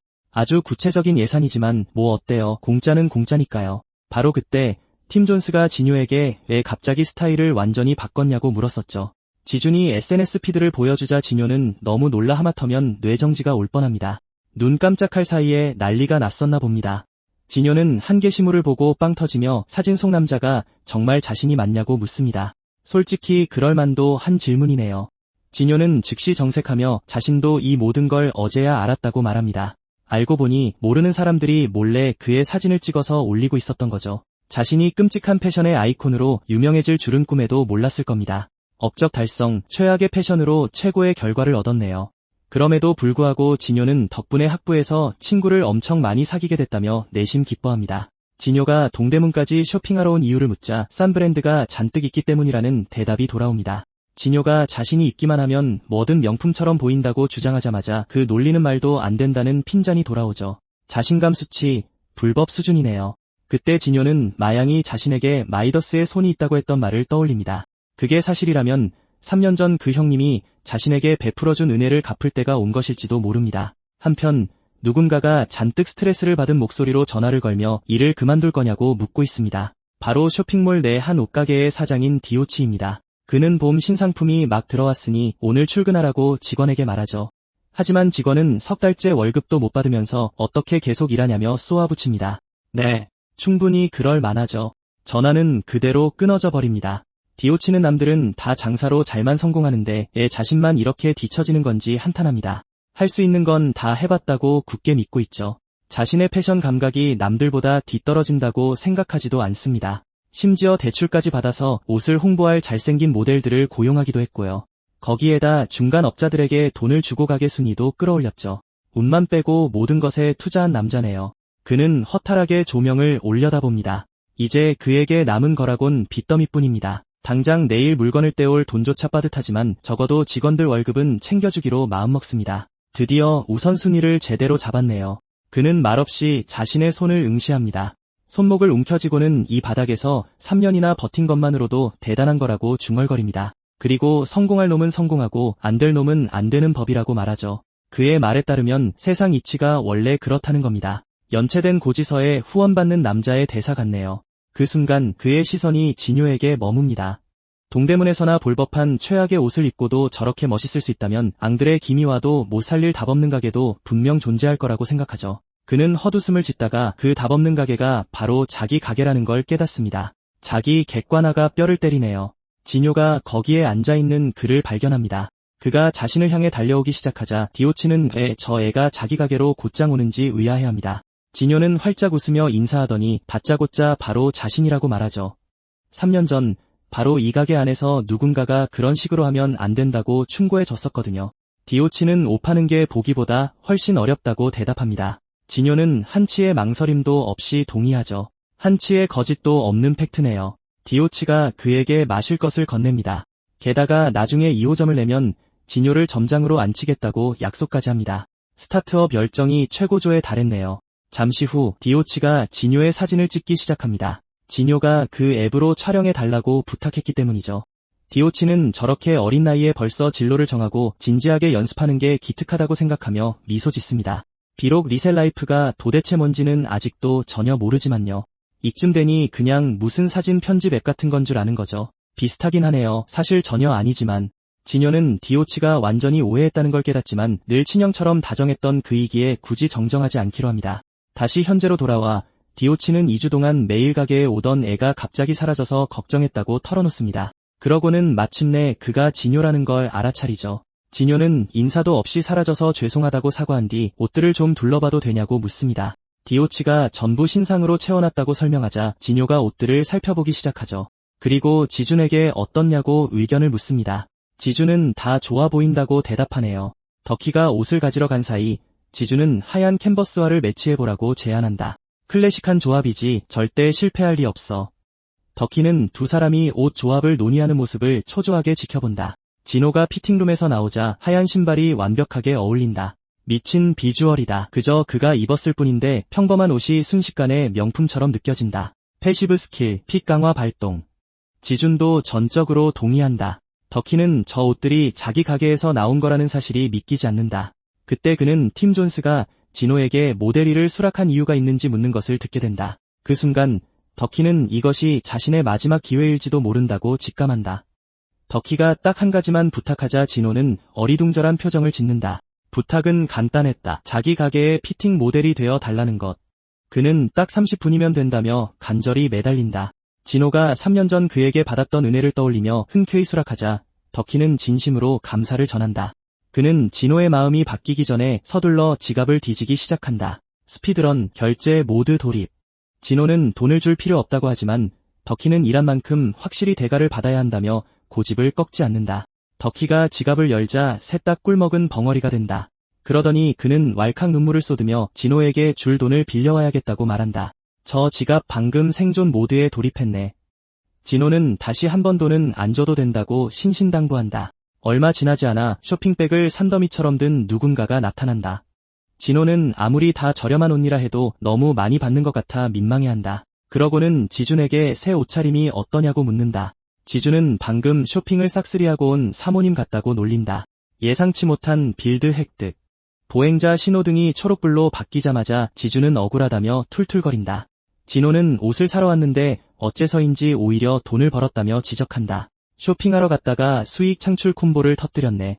진호는 지난 7년 동안 지준을 보며 자기도 똑같이 느꼈다며 반격한다. 그러면서 초등학교 시절을 떠올려보라고 말한다. 똑같은 아이스크림을 사도 지준은 그저 잘생겼다는 이유만으로 항상 한 스쿱을 더 받지 않았느냐고. 태어날 때부터 프리미엄 특전을 장착한 지준은 고깃집에서 공짜 음료수를 계속 얻어먹은 게 누구였냐며 맞받아친다. 지준은 그저 운 좋게 인심 좋은 사장님들을 만난 특별한 경우일 뿐이라며 으쓱한다. 참나, 운은 무슨. 얼굴 패스건이 아니라곤 절대 말 못하지. 진호는 지준이 태어날 때부터 숨쉬듯 자연스럽게 혜택을 받아왔다며 우기자 얄미워한다. 음식 얘기를 하니 식욕 스위치가 켜졌는지 지준이 배고파한다. 그는 진호에게 밥 한 끼 사달라고 조른다. 바로 그때 뒤에서 누군가 자신의 이름을 부르는 소리에 진호가 발걸음을 멈춘다. 길거리에서 연예인이라도 마주친 것처럼 그를 빤히 바라보는 한 여자애다. 그녀가 정말 오랜만이라며 아는 체를 하지만 진호는 말없이 서 있는다. 지준은 토할 것 같은 표정으로 저렇게 뻔뻔하게 진호에게 다가오다니 양심도 없다고 중얼거린다. 그녀는 자신을 보라라고 소개하며 고등학교 동창이라고 설명한다. 그 이름이 섬광탄처럼 뇌리를 스친다. 진호는 과거 그녀가 못생긴 뚱보가 자신에게 고백했다며 동네방네 떠벌리고 그를 모욕했던 기억을 떠올린다. 자신이 그녀를 좋아했을 때 썼던 러브레터를 그 앞에서 갈기갈기 찢어버렸던 일도. 내상 입은 기억, 보관됨, 삭제 불가. 진호는 기억난다며 근데 대체 자기를 어떻게 알아본 거냐고 묻는다. 보라는 요즘 내가 SNS에서 이 구역 유명 인사라고 답한다. 지주는 진호가 잘생겨지고 인기 많아지니까 보라가 귀신같이 기억해내는 것도 무리가 아니라고 비꼰다. 기억력 패치 업데이트 즉시 완료. 지주는 심지어 그녀가 당시 거절당한 걸 감당하지 못하고 소문을 냈으며 결국 그를 마주치기 싫어 멀리 이사까지 갔을 거라고 생각한다. 보라는 이렇게 마주친 것도 다 운명인가 보다고 말한다. 그러더니 같이 커피나 한잔하자고 은근슬쩍 유혹한다. 진호는 잠시 생각에 잠긴다. 짧은 정적 후 그가 입을 연다. 그가 미안하다고 거절하자 보라의 기대는 와르르 무너진다. 그는 지금 바빠서 초대에 응할 수 없다고 선을 긋는다. 깔끔한 거절, 추가 DLC 없음. 그가 뒤돌아가려 하자 보라는 번호라도 교환할 수 없냐며 다급히 묻는다. 그가 또다시 거절하자 그녀는 슬슬 짜증이 나기 시작한다. 진호는 그 이유는 내가 누구보다 더 잘 알 거라고 차분하게 팩트를 꽂는다. 방어력 무시, 다이렉트 명중. 그는 얼굴 봐서 반가웠다며 앞으로 잘 지내라는 말을 덧붙인다. 보라는 분노에 차 이를 빠득한다. 지주는 진호가 저런 애한테 아직도 예의를 차리는지 도무지 이해할 수가 없다. 보라는 주먹을 꽉 쥐고 다시 그를 부르더니 지금 여자애들한테 좀 둘러싸여 있다고 내가 뭐라도 되는 왕자님인 줄 아냐며 소리친다. 그녀는 그 잘난 외모도 영원하진 않을 거라고 악담을 퍼붓는다. 전형적인 악당의 독백, 길거리 한복판 에디션. 진호와 지주는 똥 밟았다고 생각하며 미련 없이 뒤돌아 걸어간다. 지주는 진호를 왕자님이라 부르며 충실한 기사의 배가 벌써 비었으니 얼른 밥이나 먹으러 가자고 재촉한다. 동화 속 기운 완벽 활성화.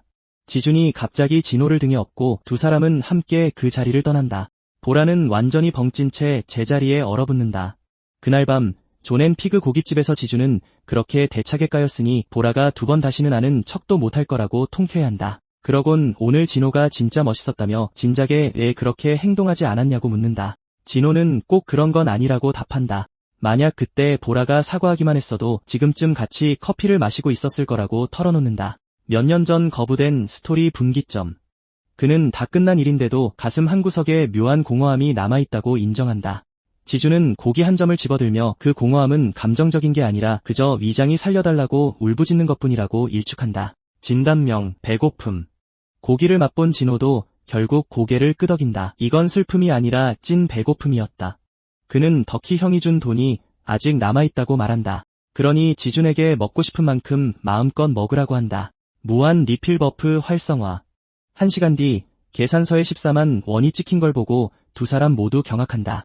지준은 진호 혼자서만 4인분을 해치웠다고 지적한다. 저 식욕은 랭킹보드에 따로 올려야 해. 한편 길을 걷던 한 젊은 여자가 교회 전단지를 받는다. 그녀는 사람들이 진짜 저런 걸 믿는 건지 아니면 그저 돈 낭비하는 건지 호기심 어린 눈으로 살펴본다. 그때 누군가 그녀를 부르고 그녀가 뒤를 돌아본다. 진호가 그녀에게 머리를 푸는 게 더 잘 어울릴 것 같다고 말하자 그녀는 깜짝 놀란다. 지나가던 랜덤 NPC 스타일링 제한 획득. 여자애는 당황한 기색이 역력하지만 엉겁결에 고개를 끄덕인다. 진호는 길게 한숨을 내쉰다. 그는 자신이 미쳐가고 있는 건 아닌지 불안해한다. 모르는 사람의 패션이나 스타일에 참견한 게 벌써 5번째다. 패션 크리틱 모드 강제 고정. 그는 디오치의 가게 홍보를 돕다가 또 다른 능력을 잠금 해제했다는 사실을 깨닫는다. 그의 미적 감각이 말도 안 되는 수준으로 치솟아 올랐다. 이제 그는 모든 사람의 옷차림을 평가하고 싶은 충동을 주체할 수 없게 된다. 패시브 스킬, 원치 않는 오지랖. 그는 나중에 상사의 옷차림까지 지적하게 되는 건 아닐까 걱정하며 머리를 가볍게 톡 친다. 그리고 대학교 동아리 등록일이 다가오고 그는 여기에 집중하기로 마음먹는다. 누군가 문을 두드린다. 바로 진호다. 그는 동아리에 가입하고 싶다며 사무실로 걸어 들어간다. 그는 골아떨어진 직원을 보고 그 자리에 얼어붙는다. 직업 정신의 최고봉이 따로 없다. 남자는 겨우 눈을 뜨고 그를 알아챈다. 진호는 그에게 어디 아프냐고 묻는다. 진호가 가입 신청서를 받으러 왔다는 말을 듣는 순간 남자는 곧바로 활력을 되찾는다. 마나 게이지가 최대로 회복되었다. 그가 갑자기 벌떡 일어나자 진호는 움찔한다. 직원은 그에게 가입 신청서를 건네며 어느 동아리에 들고 싶냐고 묻는다. 진호가 테니스라고 답하자 남자는 격하게 고마워한다. 그는 심지어 신청서 사진까지 찍어대고 진호는 이 갑작스러운 흥분에 어리둥절해한다. 그러자 남자는 교수님들이 진호를 얼마나 주시하고 있는지 알고는 있냐고 묻는다. 그는 잡지 촬영 이후 학장님이 완전히 신났다고 설명한다. 그 때문에 뒤에서는 여러 교수님들의 조용한 경쟁이 시작되었다는 것이다. 모두가 자기 동아리에 진호를 데려가고 싶어 해서 그의 대학 생활이 혼돈에 빠질 지경이다. 이건 더 이상 스카우트가 아니다. 완전 경매 전쟁이다. 진호는 교수님들이 그냥 고문 역할만 하는 줄 알았지만 남자는 그들 모두가 진호의 적극적인 참여를 원하고 있다고 확실히 알려준다. 그는 심지어 진호에게 오늘 늦게 다시 연락하라고 말하며 조심하라고 경고한다. 거절당한 동아리의 교수님들이 압박을 가할지도 모르기 때문이다. 학계의 PVP가 잠금 해제되었다.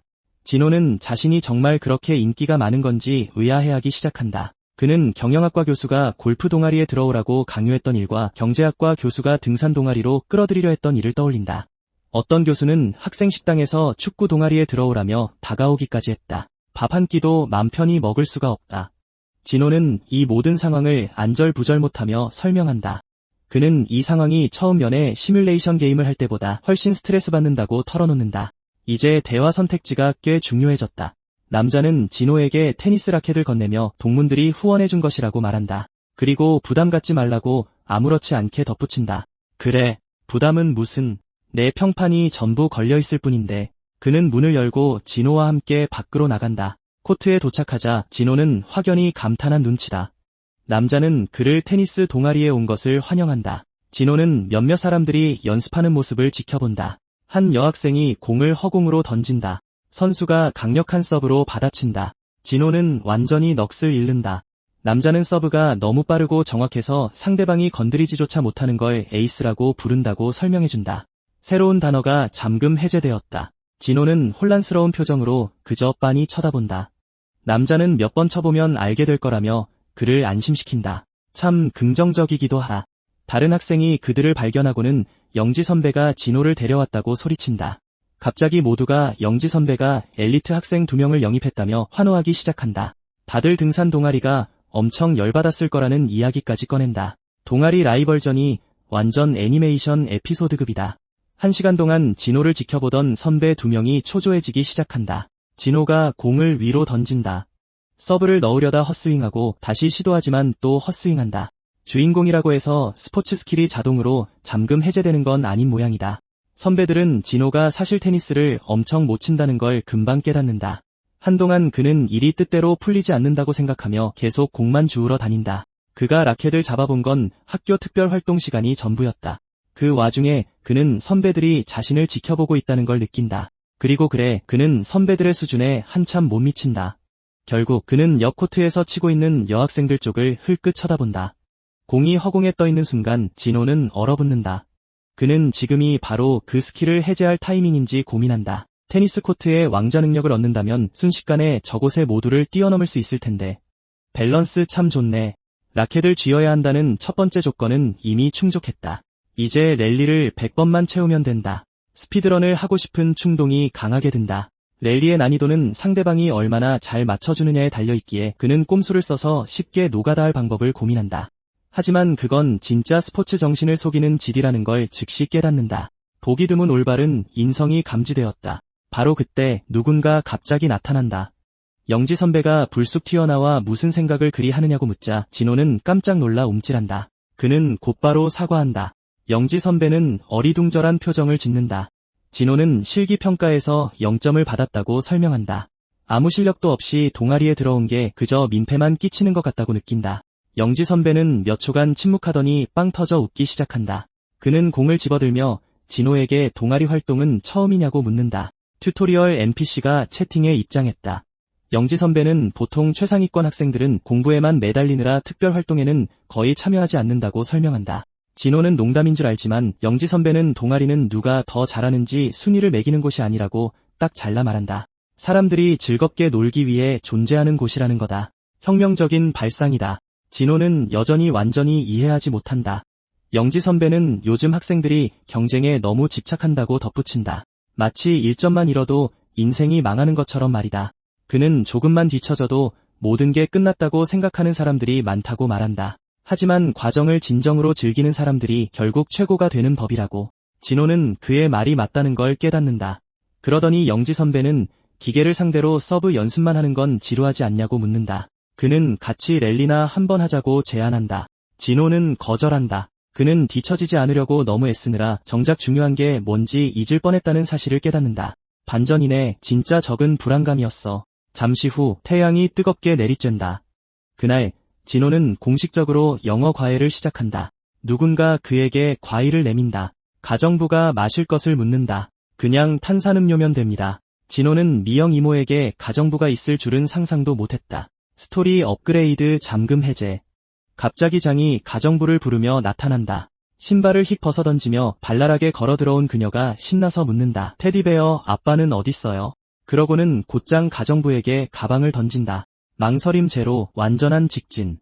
가정부가 과외 선생님이 이미 기다리고 있다고 일러준다. 자신에게 손을 흔드는 진호를 보고 어리둥절해하던 장은 갑자기 무언가 떠오른 듯 그를 손가락으로 가리킨다. 그녀가 자신을 엄마의 비밀 남자친구로 착각하자 진호는 완전히 벙찐다. 빛의 속도로 도달한 결론. 그녀는 그가 미영의 휴대폰 배경화면에 있던 그 남자라고 우긴다. 그러더니 테디베어, 아빠가 오기로 했는데 여기서 뭐 하는 거냐고 따져 묻는다. 장이 그가 잘생긴 외모로 엄마를 홀려서 과외 자리를 뺏은 거라며 몰아세우자 진호는 당황하기 시작한다. 갑자기 스토리가 안드로메다로 가는 중. 짜증이 난 그녀는 일찍 집에 온 걸 후회하며 나가려고 몸을 돌린다. 이번에는 더 열심히 하기로 약속하지 않았냐는 가정부의 말에 진주는 미간을 찌푸린다. 하지만 장은 엄마가 진주를 데려오지 않아서 먼저 약속을 깬 거라고 쏘아붙인다. 진호가 분홍아기 돼지라는 단어를 입에 올리자 갑자기 얼어붙는다. 치명적인 기억의 방아쇠. 진호는 어디서 그렇게 버릇없게 구는 걸 배웠냐고 묻는다. 그녀는 그를 뚱보라고 불렀던 걸 기억해낸다. 그에게 끊임없이 억지로 놀아달라고 떼썼던 것도 떠올린다. 그리고 엄마가 자신의 그런 행동을 얼마나 부끄러워했는지도 떠오른다. 그 역시 아빠와 함께 찍었던 그 사진을 떠올리고 있었다. 그래, 추억 여행이 그에게 풀콤보를 날렸다. 장이 입을 꾹 닫고 있는 동안 진호는 첫 번째 단계가 자신의 능력을 잠금 해제하는 것이라 판단했다. 그때 장이 갑자기 자신의 휴대폰을 집어던졌다. 마치 개인적인 원한이라도 있는 것처럼 날아간 휴대폰은 바닥에 부딪히며 산산조각이 났다. 계속 놀아달라고 조르는 그녀에게 진호는 짜증 섞인 시선을 보냈다. 미영과 그녀의 친구? 완전히 말문이 막혔다. 진호는 그녀의 팔을 찰싹 때리며 손을 똑바로 들라고 말했다. 그러고는 단호하고 얄짤없이 그녀를 혼내기 시작했다. 장은 그 자리에서 왈칵 울음을 터뜨렸다. 그리고 직후 진호는 자신의 팔을 철썩 때렸고 그건 이른바 지방에 힘이 실린 손익붐이라고밖에 할 수 없는 소리를 냈다. 심리치료 시간. 하지만 영화처럼 극적이게. 모든 상황을 지켜보던 미영의 친구는 점점 불안해지기 시작했다. 그녀가 나서서 둘을 말리려고 하던 참이었다. 하지만 미영은 진호가 장의 버릇을 고쳐주는 중일 뿐이라고 설명했다. 다시 현재 진호가 자신의 팔을 한 번 더 쳤다. 이제 거기엔 더 이상 살이 남아있지 않다고 무심하게 말하는 그를 장은 조용히 바라보았다. 가정부는 이 모든 것을 지켜보며 완전히 충격에 빠졌다. 그때 진호의 머릿속에 퍼즐이 맞춰졌다. 장은 그가 살을 뺀 것조차 모르고 있었고 그건 두 사람이 미영과 대화한 지 아주 오래되었다는 뜻이었다. 이제 그는 이모가 늘 짓고 있던 그 표정의 의미를 마침내 이해했다. 그는 장에게 남은 친구가 거의 없다는 걸 깨달았고 만약 그녀가 가족과도 멀어지게 된다면 어떻게 될지 걱정스러웠다. 그래, 그 콤보가 해피엔딩으로 끝나는 법은 거의 없으니까. 마침내 그는 그녀에게 손을 내리라고 말했다. 그는 이모로부터 그녀가 얼마나 버릇없이 굴었는지 들었다고 설명했다. 장은 상관없는 일에 참견하지 말라며 그에게 소리를 질렀다. 진호는 진심으로 소름 돋는 목소리로 그녀의 말을 따라했다. 시끄럽진 않지만 영혼마저 얼려버릴 듯한 그런 톤으로. 장이 마침내 무너지자 그는 길게 한숨을 내쉬었다.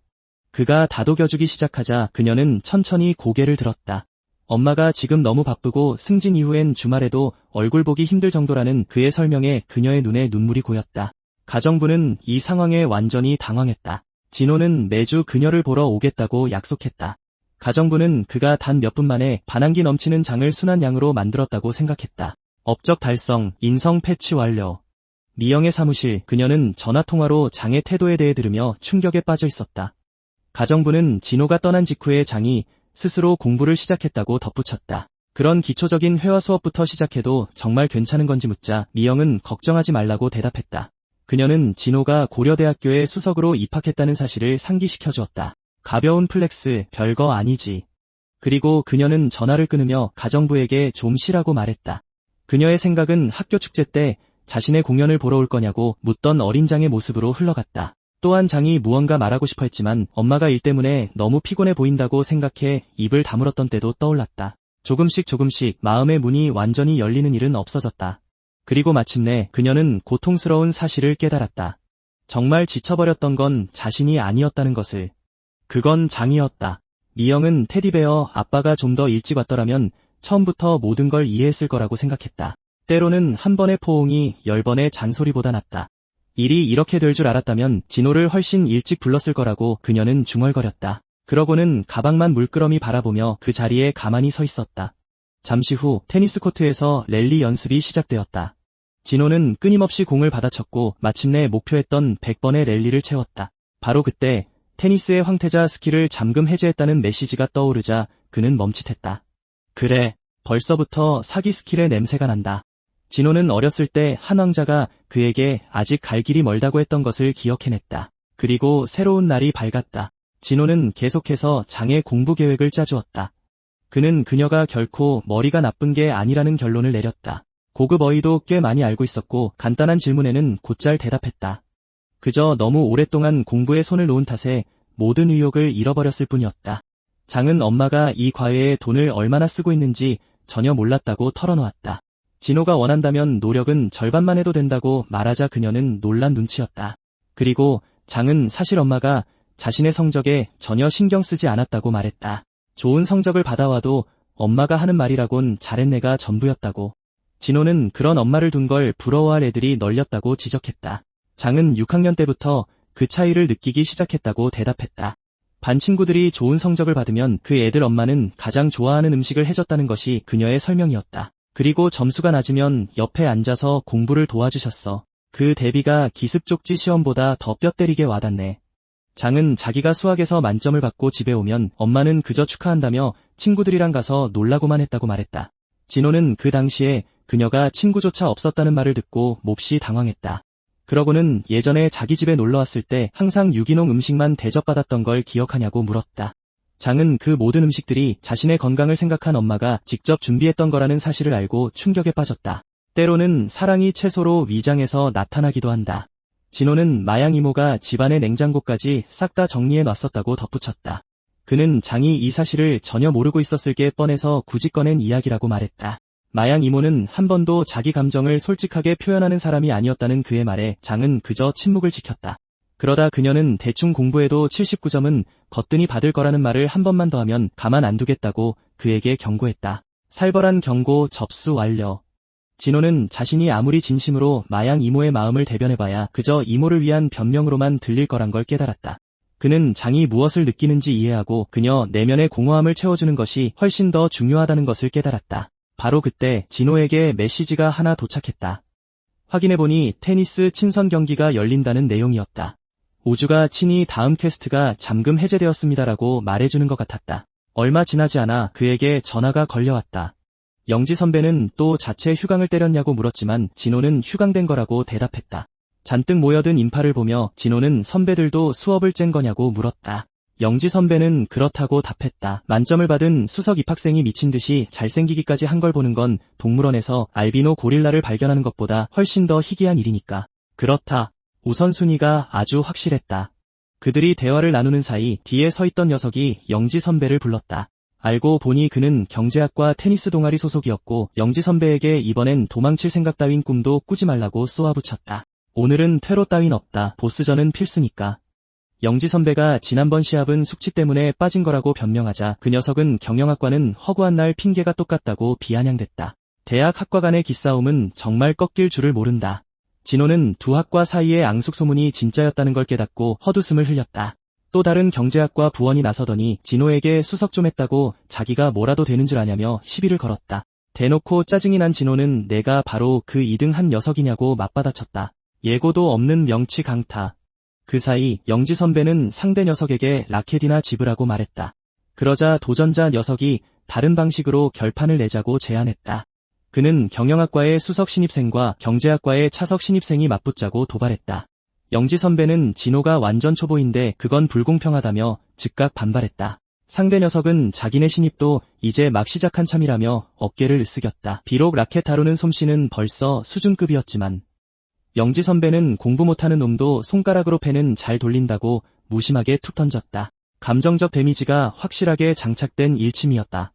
그러고는 진호에게 진짜로 내가 이길 거라고 기대하는 사람은 아무도 없다고 말했다. 영지 선배가 선배들 눈욕이라도 되게 재밌게 쳐보라고 하자 진호는 그저 미소를 지으며 고개를 끄덕였다. 어차피 새로 해금한 스킬들을 테스트해보고 싶었던 참이라 오히려 잘됐다고 생각했다. 솔직히 타이밍 한번 기가 막혔다. 그들은 악수를 나눴다. 진호는 상대가 형식적인 건 건너뛰자며 처음부터 쓸데없이 친한 척을 떤다는 걸 눈치챘다. 그러더니 녀석은 진호의 수석 타이틀이 실력이 아니라 단순한 운빨 아니었냐고 비아냥거렸다. 진호는 씩 웃으며 자신이 사실 운이 아주 좋은 놈이긴 하다고 쿨하게 인정했다. 상대는 그 반응에 더 열이 뻗쳤지만 진호는 과거 뚱뚱했을 때 겪었던 모욕들에 비하면 이런 건 애들 장난 수준이라고 생각했다. 그리고 마침내 경기가 시작되었다. 진호가 라켓을 꽉 쥐었다. 그의 서브 차례였다. 그가 한 발짝 내디디며 라켓을 뒤로 젖히고 강하게 공을 내리꽂자 상대는 순식간에 잔뜩 얼어붙었다. 진호는 신중하게 공의 궤적을 쫓았다. 상대가 공을 받아쳤을 때 진호는 제때 반응하지 못했다. 스코어 15대 0. 첫 시도 잠금 해제 그리고 패배. 진호는 옷깃을 추스르며 다음 서브를 준비했다. 상대는 서브엔 발리조차 모르는 생초보를 상대로 너무 쉽게 점수를 내서 미안할 지경이라고 이죽거렸다. 진호는 비록 공을 받아넘기긴 했어도 저 녀석이 고의로 자신의 허점을 찌르려 했다는 걸 눈치챘다. 상대는 첫 서브가 그렇게 날아올 줄은 몰랐다며 말을 덧붙였다. 다시 공을 공중으로 띄우며 진호는 경기 시작 전부터 이 녀석이 얼마나 노골적으로 저기를 드러냈었는지 떠올렸다. 진짜 단지 자신이 수석이라서 저러는 건지 헷갈릴 정도였다. 진호는 상대도 벌써 20살인데 그런 이유라면 너무 유치하지 않냐고 생각하며 다시 서브를 넣었다. 분명 뭔가 고도의 심리전일 거라고 결론을 내렸다. 상대는 여전히 대놓고 분노한 표정이었다. 그래서 진호는 상대를 너무 똑똑하게 넘겨짚은 것 같아 살짝 미안해졌다. 그래, 그렇게 심오한 생각은 없었나 보다. 그는 다시 한 번 서브를 넣었다. 공은 베이스라인에 완벽하게 떨어졌다. 영지 선배는 스코어가 동점이라며 환호성을 질렀다.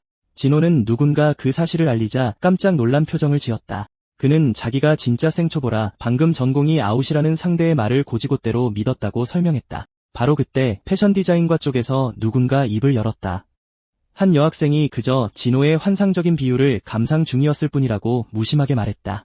그 옆에 있던 남학생은 경기가 끝나면 진호를 마네킹 모델로 좀 빌려갈 수 있겠냐고 물었다. 경기 도중에 캐스팅이라니 진짜 미친 짓이다. 10분 뒤 영지 선배는 상황이 사람을 미치게 만든다며 고함을 질렀다. 그가 상대편 선배의 멱살을 틀어지자 그 녀석은 초보들끼리의 가벼운 친선 경기에 왜 이리 열을 내냐고 따졌다. 영지 선배가 이건 명백한 더티 플레이라고 언성을 높일 때도 진호는 침묵을 지켰다. 그러고는 다시 공을 허공으로 가볍게 띄워 올렸다. 그가 라켓 모서리로 공을 튕기며 중심을 잡자 모두가 숨을 죽이고 지켜봤다. 진호는 경제학과 선배가 말한 대로 이건 그냥 초보자 경기일 뿐이니 빙긋 웃으며 가볍게 즐기자고 말했다. 그는 다른 건 하나도 중요하지 않다고 덧붙였다. 하지만 속으로 진호는 이렇게 매너가 꽝인 녀석과 진지하게 시합해줄 생각 따윈 애초에 접은 지 오래였다. 또한 새 능력을 시험해보고 싶은 마음에 수많은 도발을 묵인해왔다는 걸 깨달았고 다음 스킬을 개시하기엔 이런 비매너 쓰레기만 한 재물도 없다고 판단했다. 실험체 확보 완료. 어디선가 날아온 또 다른 서브가 모두의 시선을 끈 사이 팀 존스는 완전히 매료된 채 이보다 더 아름다운 순간은 없을 거라 확신하며 그 광경을 지켜보았다. 나중에 진호가 물을 마실 때 영지 선배는 오늘 보여준 기술이 완전 프로급이던데 대체 그런 서커스 묘기를 어떻게 부린 거냐고 캐물었다. 진호는 갑자기 선배의 가르침이 머릿속에서 딱 들어맞기 시작했다고 대답했다. 둘 다 어딘가 살짝 요상하게 굴기 시작했다. 대놓고 분기탱천한 경제학과 녀석은 영지 선배가 진호를 저렇게 끔찍이 편애하는 꼴은 구역질이 날 지경이라고 투덜댔다. 그러더니 자기네 부원에게 무조건 시합에서 이기라고 명령했다. 부담 가질 거 없어. 그저 내 모든 자존심이 걸려있을 뿐이니까. 경기가 재개되었다. 주변 사람들이 환호성을 지르기 시작했다. 상대는 진호에게 그쯤하고 그냥 포기하라고 거드름을 피웠다. 그는 진호의 운빨도 여기까지라며 테니스에서만큼은 자기를 절대 이길 수 없을 거라고 잘라 말했다. 진호는 내가 전혀 초보자가 아니라는 걸 알고 있다며 평범한 일반인을 짓밟은 건 오히려 꼴사나운 짓이라고 맞받아쳤다. 자신감 수치 위험할 정도로 최고조. 그 녀석은 수치심이란 패배자나 누릴 수 있는 사치라고 받아쳤다. 그러고는 진호에게 관중들을 보라며 자신이 얼마나 많은 응원을 받고 있는지 보라고 했다. 관중석의 사람들은 스포츠맨십에 어긋난다며 솔직히 보기 부끄럽다고 수군거리기 시작했다. 진호는 그게 정말 비겁한 짓이라고 생각해서 화가 난 거냐고 물었다. 그러고는 사실 그가 신경 쓰이는 건 자기 팀이 질지도 모른다는 가능성 아니냐고 덧붙였다. 상대가 하면 비겁한 짓이고 자기 편이 하면 갑자기 훌륭한 전략이 되는 건가? 아, 정말 편한 사고방식이네. 진호는 그게 바로 승자독식 사회의 마인드라고 말했다. 그는 사람들이 모두 자기와 똑같이 생각할 거라고 착각하는 게 참 웃기다고 덧붙였다. 상대는 더욱 짜증을 내며 그런 마인드라면 결국 비디오 게임조차 지루해질 거라고 쏘아붙였다. 그는 이게 프로 수준의 대회라면 몰라도 여기선 그저 가벼운 취미일 뿐이라고 인정했다. 진호는 침착하게 공을 쥐었다. 그는 이기든 지든 자신의 생각은 흔들리지 않을 거라고 말했다. 그러고는 공을 공중으로 던졌다. 그는 그저 만화에 나오는 기술을 따라하며 노는 것만으로도 충분히 짜릿하다고 덧붙였다. 참고로 방금 주인공 버프가 다시 활성화됐다. 그는 자신의 기술이 가장 좋아하는 만화 속 기술과 완벽하게 일치했던 순간들을 떠올렸다. 그는 망설임 없이 이전과는 비교도 할 수 없을 만큼 강력한 서브를 날렸다. 상대는 공을 받아치기 위해 전력 질주했다. 그는 속도가 미쳤다며 초조해하면서도 아직 닿을 거리라 생각했고 자신이 먼저 도착했으니 유리하다고 판단했다. 한편 진호는 공이 바닥에 닿기만 하면 눈을 감고도 받아칠 수 있을 거라 확신했다. 자신감 수치, 수련 에피소드 중인 애니메이션 주인공급. 하지만 상대는 공을 본 순간 얼어붙고 말았다. 공이 마치 순간 이동을 한 것처럼 느껴지자 공포가 밀려왔다. 공이 바닥에 강하게 내리꽂히자 그는 본능적으로 뒷걸음질 쳤다. 공이 바운드된 직후 궤적이 변하자 영지 선배의 두 눈이 휘둥그레졌다. 그는 누군가 이토록 복잡한 기술을 이렇게 정확하고 강력하게 구사할 수 있다는 사실에 경악했다. 모두가 동시에 깨달았다. 그것은 아메리칸 트위스트 서브로 알려진 스핀 서브였다. 베테랑들조차 정신을 차리기 위해 뇌를 재부팅해야 할 정도였다. 영지 선배는 오타쿠 부원을 돌아보며 방금 본 게 대체 뭐냐고 물었다. 오타쿠 부원은 그게 아메리칸 트위스트 서브의 진화형인 울트라 토네이도 샷이 분명하다고 설명했다. 그래, 이름만 들어도 정신적 데미지가 상당하다. 상대는 만약 피하지 않았다면 공에 정통으로 맞았을 거라는 걸 깨닫고 마른 침을 삼켰다. 진호가 천천히 그를 향해 걸어갔다. 그 녀석은 이게 무슨 할리우드급 퍼포먼스라도 되냐고 물었다. 진호는 그저 그를 일으켜 세우려 손을 내밀었다. 상대는 눈에 띄게 흔들리며 시선을 피했다. 진호는 그를 빤히 바라보며 아직 경기는 끝나지 않았다고 일깨워줬다. 자비는 없다. 그저 분위기로 압도할 뿐. 그 순간 진호는 누군가 다가오는 것을 눈치챘다. 그게 누군지 알아본 그는 놀라움을 감추지 못했다. 다른 사람들도 마찬가지로 혼란스러운 표정이었다. 누군가 저 이상한 외국인은 누구야? 라고 소리치자 상대는 몸을 떨었다. 그가 시엘옴무의 수석 디자이너인 팀 존스라는 걸 깨달은 순간 관중석은 찬물 끼얹은 듯 조용해졌다. 최종 보스 등장. 하지만 패션을 곁들인 팀 존스는 진호에게 왼쪽 뺨도 보여달라고 부탁했다. 패션과 학생들은 단숨에 매료되었다. 그들 중 한 명이 즉시 교수님에게 전화를 걸었다. 교수님은 팀 존스의 모공 하나까지 전부 녹화하라고 지시했다. 줌 레벨, 현미경급 집착. 영지 선배는 진호의 경기가 방해받은 것에 짜증이 나서 모두에게 자리를 비켜 달라고 말했다. 그 후 팀 존스는 모두에게 사과했다. 진호가 악당을 물리치고 완벽한 포즈를 취하는 걸 본 후 완전히 이성을 잃었다고 팀 존스가 수줍게 고백하자 진호는 당황하며 긴장했다. 이해할 만하다. 전투 중에 런웨이 모먼트를 봐버린 거니까. 그리고 팀 존스는 자신이 찾아온 진짜 이유를 밝혔다. 그는 진호에게 자신이 디자인한 옷을 입혀보고 싶다고 말했다. 그렇다 캐스팅이 시작되기도 전에 자신의 모델을 찾아버린 것이다. 그는 카탈로그를 건네며 진호에게 한번 보라고 부탁했다. 진호는 그걸 보지 않으면 팀 존스가 떠나지 않을 거라 확신하며 카탈로그를 펼쳤다. 순간 그의 표정이 완전히 바뀌었다. 그 옷들을 본 순간 그는 진심으로 넋을 잃고 말았다. 진호는 동네 패션 전문가 능력을 얻은 이후 자신을 완전히 만족시키는 스타일을 단 한 번도 찾지 못했다고 생각했다. 하지만 이번에는 완벽에 위험할 정도로 가까운 느낌이었다. 어떻게 이렇게 우아하면서도 실용적일 수 있냐는 진호의 감탄에 팀 존스의 얼굴이 밝아졌다. 평생에 단 한 번이라도 이런 옷을 입어본다면 성공한 인생일 거라고 진호가 덧붙이자 그 디자이너는 자신의 모든 노력이 보상받는 기분이었다. 어설픈 표현, 진심은 100%. 진호가 제대로 표현하지 못하고 더듬거렸음에도 팀 존스는 그 마음을 완벽하게 이해했다. 진심은 언제나 통하는 법이라고 팀 존스는 대답했다. 바로 그때 마양 이모가 나타나 진호처럼 자신 역시 그 디자인에 깊은 감동을 받았다고 말했다. 팀 존스가 그녀를 안젤라라고 부르자 진호는 충격에 눈을 크게 떴다. 그러고는 두 사람은 따뜻하게 포옹을 나누었다. 마양 이모가 입술이 직접 닿지 않는 에어 키스라고 설명하는 모습을 진호는 어색하게 지켜보았다. 문화적 혼란 잠금 해제. 팀 존스는 그들이 공통점이 많다고 느끼며 따뜻한 미소로 진호를 바라보았다. 차 안에서 팀 존스는 마양 이모에게 무슨 일로 여기까지 왔냐고 물었다. 운전기사는 운전에만 집중했다. 마양 이모는 진호의 어깨에 손을 얹으며 자기 아들과 시간을 보내러 왔다고 말했다. 진호는 아직 수업이 남아있고 엄밀히 말하면 여전히 수강 철회를 할 수 있다고 가볍게 덧붙였다. 선택지를 활짝 열어두는 상남자의 패기. 팀 존스는 진호의 이모가 CL 코리아의 부사장이라고 설명했다. 마양 이모는 이를 긍정하며 팀 존스가 꽤 오랫동안 진호를 찾기 위해 사방을 수소문했다고 덧붙였다. 진호는 어떻게 자기를 찾아냈는지 물었다. 마양 이모는 휴대폰을 보여주며 영상통화를 하던 중 팀 존스가 배경화면에 있는 진호를 알아봤다고 설명했다. 사설 탐정보다 그 배경화면이 훨씬 더 큰일을 해냈다. 그제야 진호는 예전에 재앙이가 해줬던 말과 이모에게 그 사진을 바꿔달라고 부탁했던 때를 떠올렸다. 그러고는 재앙이도 같이 데려오지 않았냐고 물었다. 마양 이모는 입을 다문 채 대답을 피했다. 진호는 그녀를 똑바로 쳐다보며 이모가 재앙이를 대하는 게 얼마나 힘든 일인지 알고 있다고 말했다. 그러고는 앞으로는 재앙이와 더 많은 시간을 보내도록 노력해보라고 조언했다. 차가 멈춰섰지만 마양 이모는 여전히 대답이 없었다. 그들은 클럽 안으로 들어갔다. 마양 이모가 미성년자는 이런 곳에 출입할 수 없다고 말하자 진호는 혼란스러운 표정을 지었다. 그럼 재앙이도 데려왔어야 했나? 라고 그녀가 되묻자 그는 방금 한 말을 즉시 후회했다. 그래. 그 질문은 마치 트럭에 치인 듯한 묵직한 타격을 주었다. 나중에 마양은 장이가 지금처럼 엇나간 게 바로 그 때문이라고 인정했다. 그리고 자신은 엄마로서 완전한 실패자라고 덧붙였다. 진호는 그런 생각은 하지 말라고 그녀를 위로했다. 지금부터라도 노력한다면 80점짜리 엄마는 충분히 될 수 있다고 다독였다. 구원서사 로딩 중 잠시만 기다려주세요.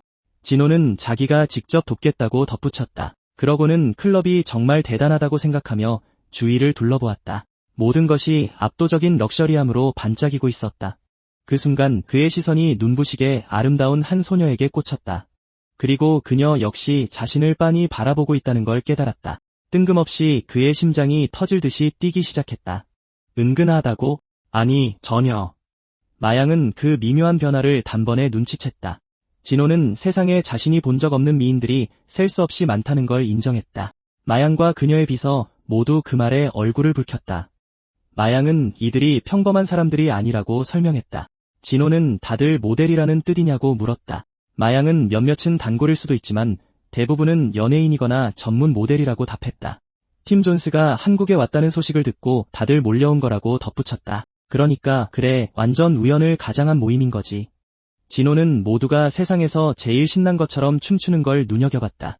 마양은 저들이 전부 팀 존스나 CL의 눈에 띄려고 필사적으로 노력 중이라고 하면 믿겠냐고 물었다.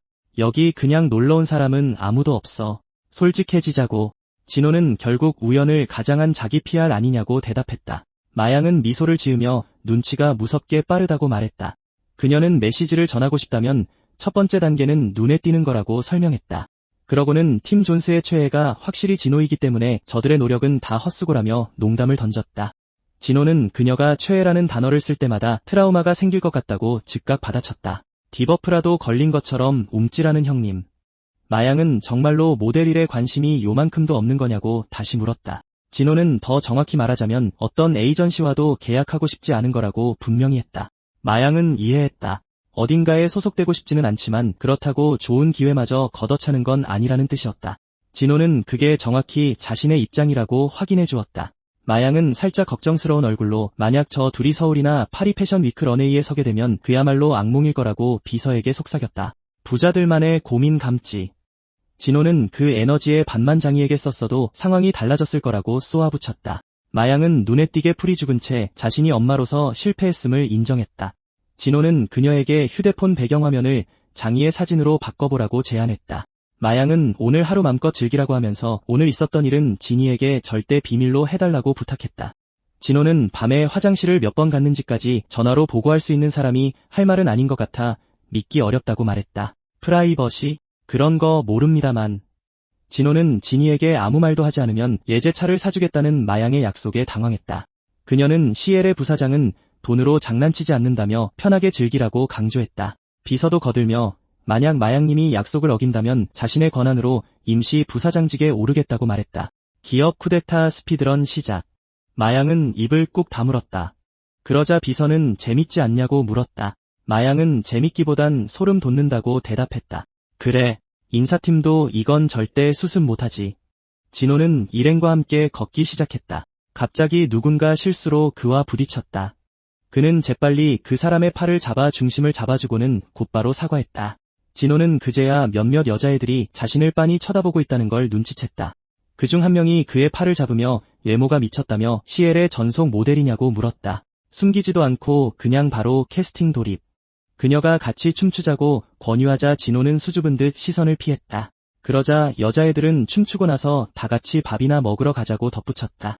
그녀들이 계속 들이대기 전에 진호는 화장실 쪽으로 슬쩍 빠져나갔다. 그 남자, 즉시 은신 모드 발동. 그 안에서 팀 존스는 애 그냥 안 즐기고 있냐고 물었다. 진호는 여기 있는 사람들은 자신 때문이 아니라 CL 때문에 온 거라고 대답했다. 관심은 고맙지만 소란을 일으키기 전에 떠나는 게 좋겠다고 덧붙였다. 팀 존스는 진호의 판단력과 절제력에 감탄했다. 진호는 오해하지 말아달라고 부탁하며 나쁜 의도가 없다는 건 알지만 이곳은 적절한 자리가 아니라고 설명했다. 팀 존스가 다음엔 어디로 갈 거냐고 묻자 진호는 조용히 있었다. 그러더니 미소를 지으며 한국의 밤문화를 경험하러 가자고 제안했다. 반전 결국 일찍 집에 가는 게 아니었음. 마침내 밤이 깊었다. 모두가 건배를 위해 잔을 들어 올렸다. 그리고는 꽤 오랜 시간을 그저 즐겁게 보냈다. 그 후엔 치킨과 맥주를 폭풍 흡입했다. 엘리트 콤보지 반박 불가. 노래방에도 가서 노래를 여러 곡 불렀다. 나중에는 초콜릿 폭탄도 2개나 샀다. 팀 존스는 정말 환상적인 시간을 보내고 있다고 말했다. 테이블에서 쉬면서 그는 치킨과 맥주의 조합이 그야말로 완벽하다고 선언했다. 이 남자 방금 인생의 핵심 진리를 깨달았다. 팀 존스는 진호가 자기 나라에 놀러오면 똑같이 잘 대접하겠다고 약속했다. 진호가 그곳이 어디냐고 묻자 팀 존스는 영국이라고 대답했다. 진호는 자신에게 준 옷에 대한 대가로 무엇을 바라는지 팀 존스에게 물었다. 그저 공짜로 옷을 넘겨주려고 여기까지 왔을 리는 없다고 말했다. 팀 존스는 약간 머쓱해하며 더 이상 숨길 수 없겠다고 인정했다. 마침내 그는 진호가 자신의 런웨이쇼에 서줬으면 한다고 고백했다. 진정한 뮤즈를 발견한다는 게 어떤 의미인지 전 세계에 보여주고 싶다고 했다. 심지어 다른 디자이너들이 자신의 뮤즈를 공유하는 건 절대 허락할 수 없다고 선언했다. 생각만 해도 불쾌해진다고 했다. 소유욕 레벨 잠금 해제. 진호는 그의 디자인에 영감을 주는 건 기꺼이 하겠지만 공개적인 런웨이에는 서지 않겠다고 대답했다.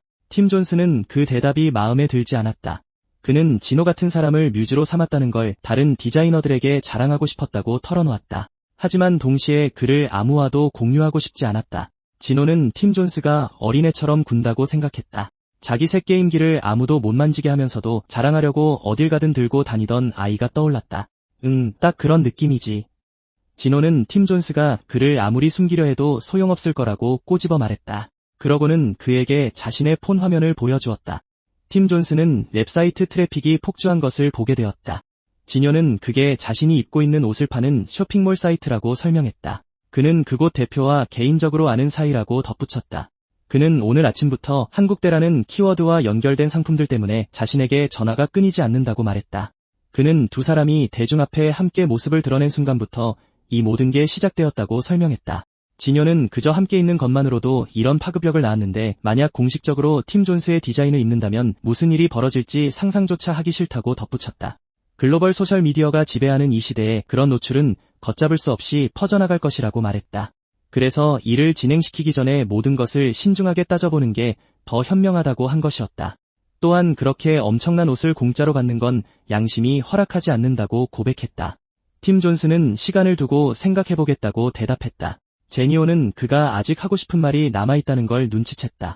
팀 존스는 자신의 팀이 3일 뒤에 프랑스로 돌아갈 예정이라고 언급했다. 제니오는 언제 다시 돌아올 건지 물었다. 팀 존스는 돌아오겠지만 당장은 아닐 거라고 답했다. 그러더니 한 가지 부탁을 했다. 그 옷들을 완성하는데 시간이 얼마나 걸리든 꼭 와서 입어보겠다고 약속해 달라는 것이었다. 진호는 망설임 없이 동의했다. 가차 뽑기보다 더 빠르게 거래가 성사되었다. 두 사람은 악수를 나눴다. 진효는 시간이 아무리 흘러도 부르면 즉시 나타나겠다고 약속했다. 바로 다음날 진효는 엄청난 서프라이즈를 겪게 되었다. 팀 존스가 직접 차를 몰고 그를 데리러 나타난 것이다. 그래, 이 디자이너 방금 운전기사 모드를 잠금 해제했다. 진효는 속으로 이 남자가 진짜 괴짜가 맞다고 생각했다. 잠시 후 눈부신 햇살 아래 팀 존스가 디자인한 옷들이 이미 그를 기다리고 있었다. 그리고 제니오는 시엘의 최고 경영자와 마주치자 그 자리에 얼어붙었다. 그의 이름은 페트로 바타리.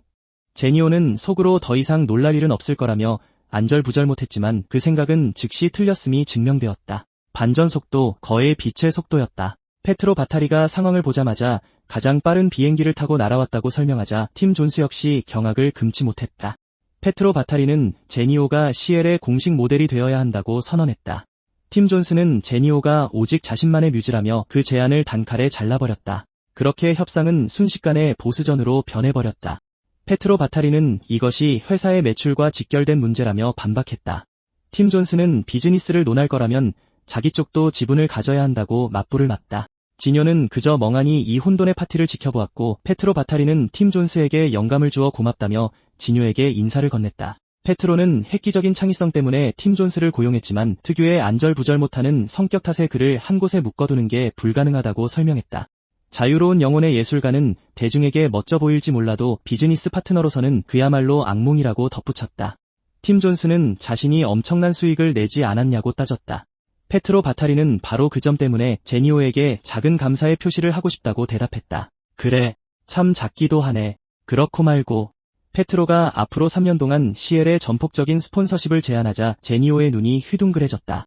말 그대로 모든 비용을 부담한다는 뜻이었다. 양말부터 시작해서 모든 옷까지.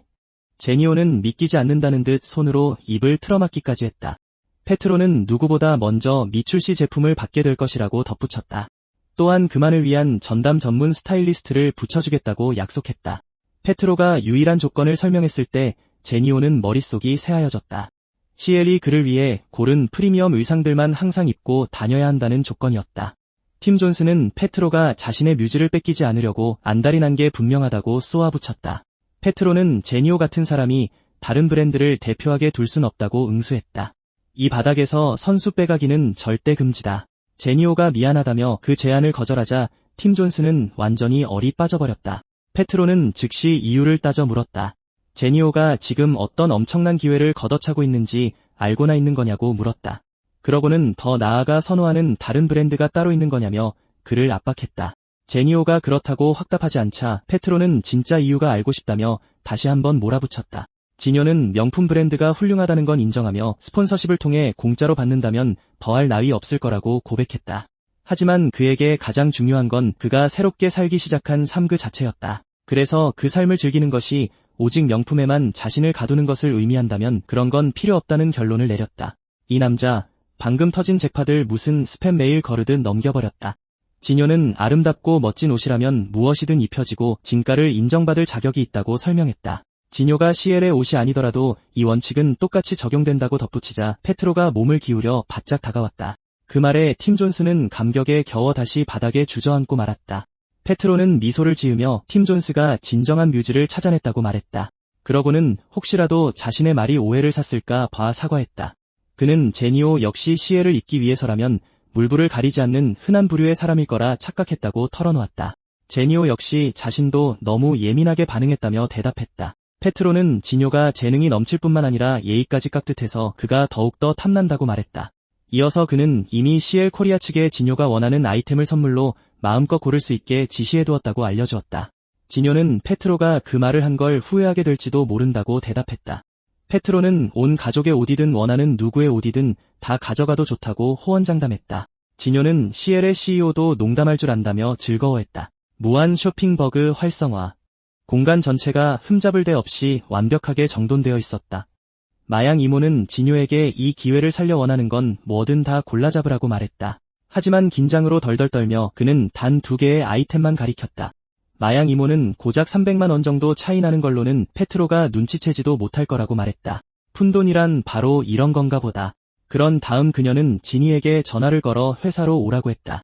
잘난 아들을 둔 특권과 명품백을 마음껏 누릴 시간이었다. 눈치 볼 필요도 없었다. 얼마 지나지 않아 완전히 넋이 나간 진이가 도착했고 진효는 마양에게 정말 이래도 괜찮은 건지 물었다. 마양은 페트로가 다 가져가도 좋다고 했다면 정말 그래도 되는 거라고 대답했다. 그리고는 혹시 마음이 불편하냐고 물었다. 진효는 끄덕이며 자신이 아직 그들에게 해준 게 아무것도 없다고 고백했다. 마양은 조용히 미소를 지었다. 그러고는 최소한 앞으로 3년 동안 진효가 CL의 매출을 엄청나게 끌어올릴 것이라고 설명했다. 그녀는 진효가 벌어들일 돈이 1조 원 단위라고 해도 과소평가일 거라며 세기를 박았다. 1조 원이라는 말을 듣고 진효는 하마터면 숨이 막힐 뻔했다. 액수가 너무 커서 숨이 넘어갈 지경이었다. 그러더니 그 돈이면 삼겹살을 몇 킬로나 살 수 있는 거냐고 물었다. 이 남자 주식 같은 건 됐고 오로지 고기 생각뿐이다. 마양은 즉각 그에게 다시는 삼겹살을 먹지 말라고 엄포를 놓았다. 진효가 이제 CL에 살아있는 보물이니 몸 관리를 더 철저히 해야 한다고 그녀가 계속 강조하자 그는 이모를 진정시키려 했었다. 그런 다음 자신도 CL을 도울 방법이 혹시 있는지 물었다. 마양 이모는 차용증 같은 건 그만두라고 말했습니다. 하지만 진이호는 꿈쩍도 하지 않았습니다. 그는 마침내 자신을 믿게 되었고 무조건 해낼 거라 확신한다고 말했습니다. 자신감 잠금 해제, 확장팩까지 든든하게 챙겨서요. 처음에 마양은 허를 찔린 듯 그저 빤히 바라보았습니다. 그러곤 저 꼬마가 언제 이렇게 어른으로 레벨업했는지 신기해하며 조용히 한숨을 내쉬었죠. 이내 이모는 그에게 함께 가자고 부탁했습니다. 그에게 제안하고 싶은 몇 가지 일이 있었거든요. 한편 서울 어딘가에서 진이호의 아버지는 앞에 무언가를 응시하며 얼어붙은 듯 서 있었습니다. 진이는 옷을 입어보고 또 입어보는 중이었습니다. 그녀의 얼굴은 꾸밈없는 진짜 행복으로 환하게 빛났습니다. 패션 몽타주 에너지가 폭발하네요. 예산은 마침내 영원이 아닙니다. 진이호의 아버지는 깊은 생각에 빠져들었습니다. 갑자기 그의 표정이 변했습니다. 바닥에 쓰러져 있던 진이를 발견했던 그날이 떠올랐기 때문입니다. 퇴근 후 집에 돌아왔을 때 그녀는 삶이 왜 이토록 잔인하게 힘든 건지 묻고 있었습니다. 태어나서 단 하루도 게으르게 산 적이 없다고 했죠. 그런데도 어쩌다 보니 월세와 진이호의 대학 빚을 갚기 위해 뼈 빠지게 일만 하게 된 것입니다. 어른이 된다는 건 이제 추가 보스전이 포함된 게임 같네요. 쓰레기 봉투가 찢어져도 고작 몇백 원이라며 대수롭지 않게 넘기는 그런 사소한 일로 다시 웃을 수 있을지조차 의문이라고 했습니다. 그때 그는 아무 대답도 할 수 없었습니다. 그저 이 모든 게 다 자기 탓이라 자책하며 고개를 푹 숙였을 뿐이죠. 그리고 또 다른 기억이 수면 위로 떠올랐습니다. 자신의 대학 등록금을 마련하기 위해 소라도 팔려던 아버지가 생각났습니다. 아버지가 바란 건 오직 그가 공부에만 전념하는 것뿐이었습니다. 소박한 소원이지만 너무나 무거운 대가였죠. 장남인 자신 때문에 동생들이 기회를 포기해야 했다고 그는 늘 믿어왔습니다. 그래서 동생들이 자립할 때까지 경제적으로 뒷바라지하며 그 희생에 보답하겠다고 맹세했습니다.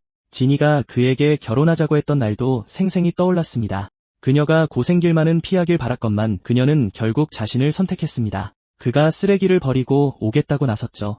진이는 거절하며 그에게 대신 쉬라고 했습니다. 그리고 어린 진이호를 잠깐 봐달라고 부탁했습니다. 쓰레기를 들고 나가며 그녀는 그와 결혼한 걸 단 한 번도 후회한 적이 없다고 고백했습니다.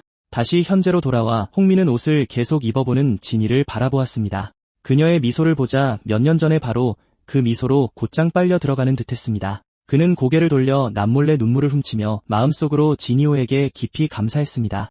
나중에 테이블에 모여 앉았을 때 진이호가 아버지가 오셨다고 알렸습니다.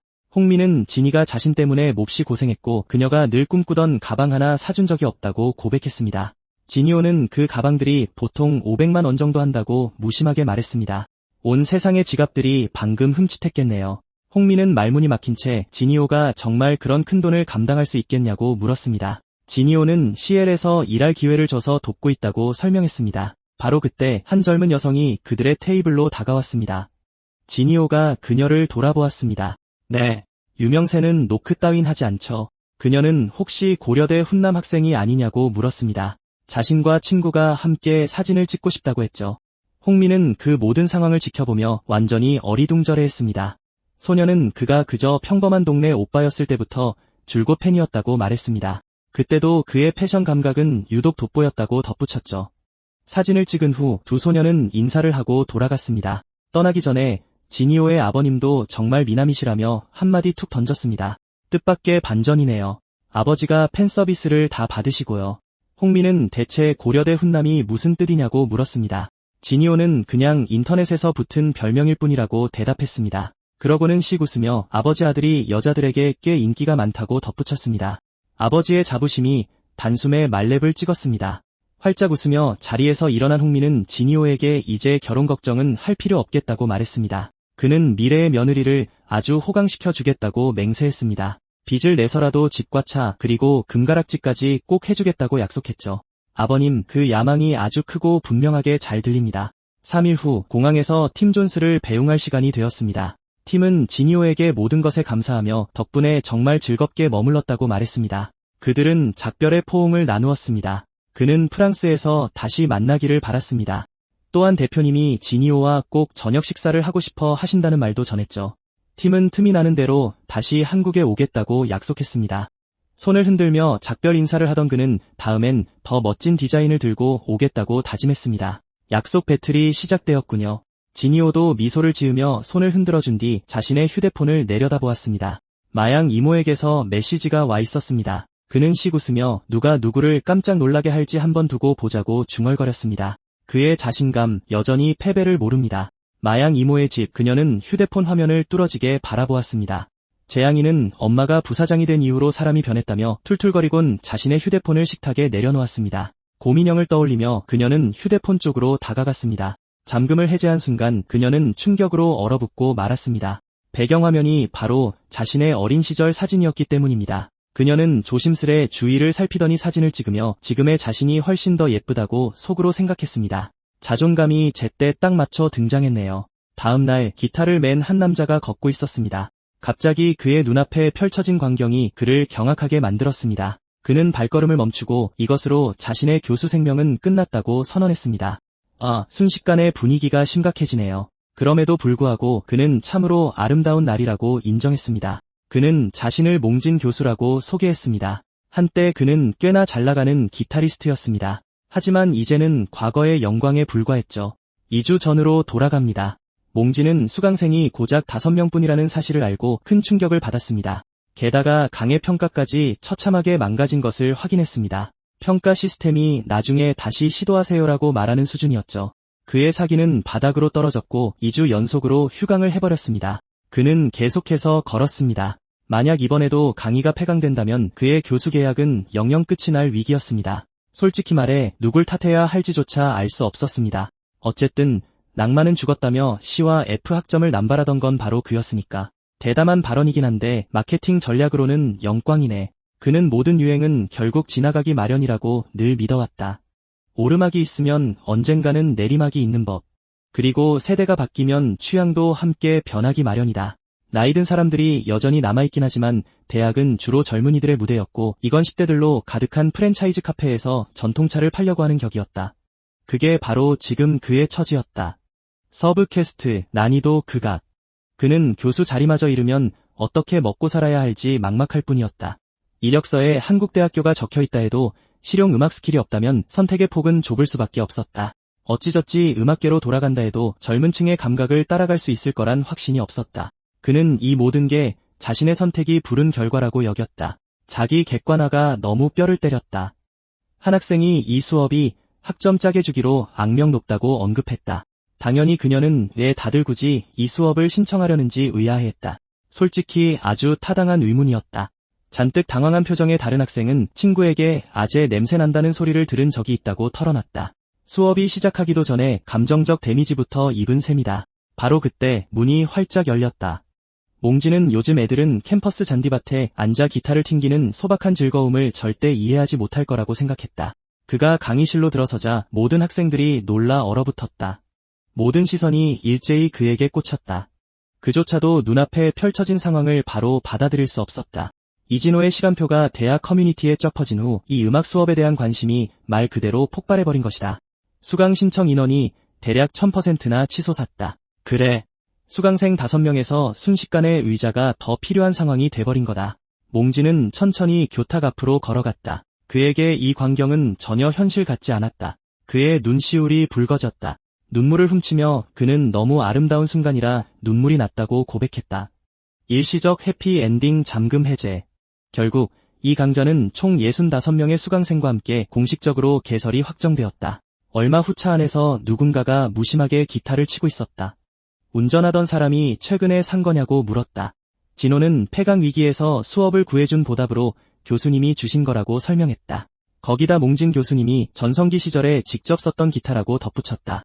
가벼운 선물치고는 전설급 스탯이 붙어있네. 운전사가 교수님의 이름을 물었다.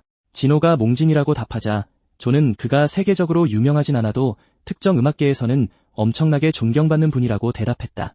나중에 급전이 필요하면 그 기타에 몽진의 사인만 받아서 애플마켓 같은 중고장터에 팔아도 된다는 조의 말에 진호의 두 눈이 커졌다. 꽤나 쏠쏠한 값을 받을 수 있다는 거다. 부업 잠금 해제, 도덕성은 다소 의심스러움. 존은 부사장님이나 다른 사람들은 너무 딱딱하고 무섭다는 말을 종종 듣는데 진호는 언제나 농담을 잘 받아쳐서 좋다고 농을 던졌다. 진호는 농담도 듣는 사람에 따라 달라지는 법이라고 대답했다. 맞는 말이지. 코미디는 꽤나 위험한 장사니까. 그러고 나서 존은 오늘 있을 화보 촬영이 긴장되지 않냐고 물었다. 진호는 전에도 몇 번 해봤다고 대답했다. 존은 단호하게 안 된다며 즉시 그의 말을 잘랐다. 그는 이번 촬영은 차원이 다른 수준이라고 설명했다. 이번 화보를 진행하는 잡지가 바로 세계에서 가장 권위 있는 패션지인 X였기 때문이다. 부담 가질 필요 없어. 그저 전 세계가 지켜볼 뿐이니까. 조직의 명성이 빛날 때면 모든 구성원이 그 스포트라이트를 나눠 받기 마련이다. 존은 매력적인 X팀원들이 그를 기다리며 무슨 생각을 하고 있을 것 같냐고 물었다. 한 소녀는 그들이 아마 엄청 기대하고 있을 거라고 추측했다. 어쨌든 생초보를 표지 모델로 세우려던 참이었으니까. 대담한 도전이거나 무모한 믿음이거나 다른 누군가는 시에 이 아마 전성기를 지났을 거라고 평했다. 포토그래퍼도 이에 동의하며 진호가 전문 모델도 아닌 그저 평범한 일반인이라는 점을 지적했다. 그는 심지어 앞으로는 자기 가족 사진만 찍겠다고 맹세하기까지 했다. 커리어 위기 스피드런 중이네. 몇몇은 웃으며 시에 이 엮인 이상 진호가 평범한 사람일 리 없다고 말했다. 그때 한 여자가 한국의 새 부사장에 대한 소문을 들은 적 있냐고 물었다. 그녀는 사람들이 그를 부사장 친구의 아들이라고 수군거린다고 말했다. 선미는 그 말을 듣고 적잖이 충격을 받았다. 그 여자는 이건 명백한 특혜라고 결론 내렸다. 한편 포토그래퍼는 여전히 진호가 별 볼 일 없는 사람일 거라고 고집했다. 선미는 눈에 띄게 짜증을 내며 그게 다 낙하산 인사일 거라고 추측했다. 또 다른 누군가는 진호가 비호감에 무능하고 인맥 하나로 여기까지 온 것 같다고 거들었다. 억가 DLC가 완벽하게 활성화되었군. 조각 끼어들어 그런 첫인상이 굳어지면 진호만 망신당하는 게 아니라 그를 밀어준 시에 코리아의 이미지까지 타격을 입을 거라고 경고했다.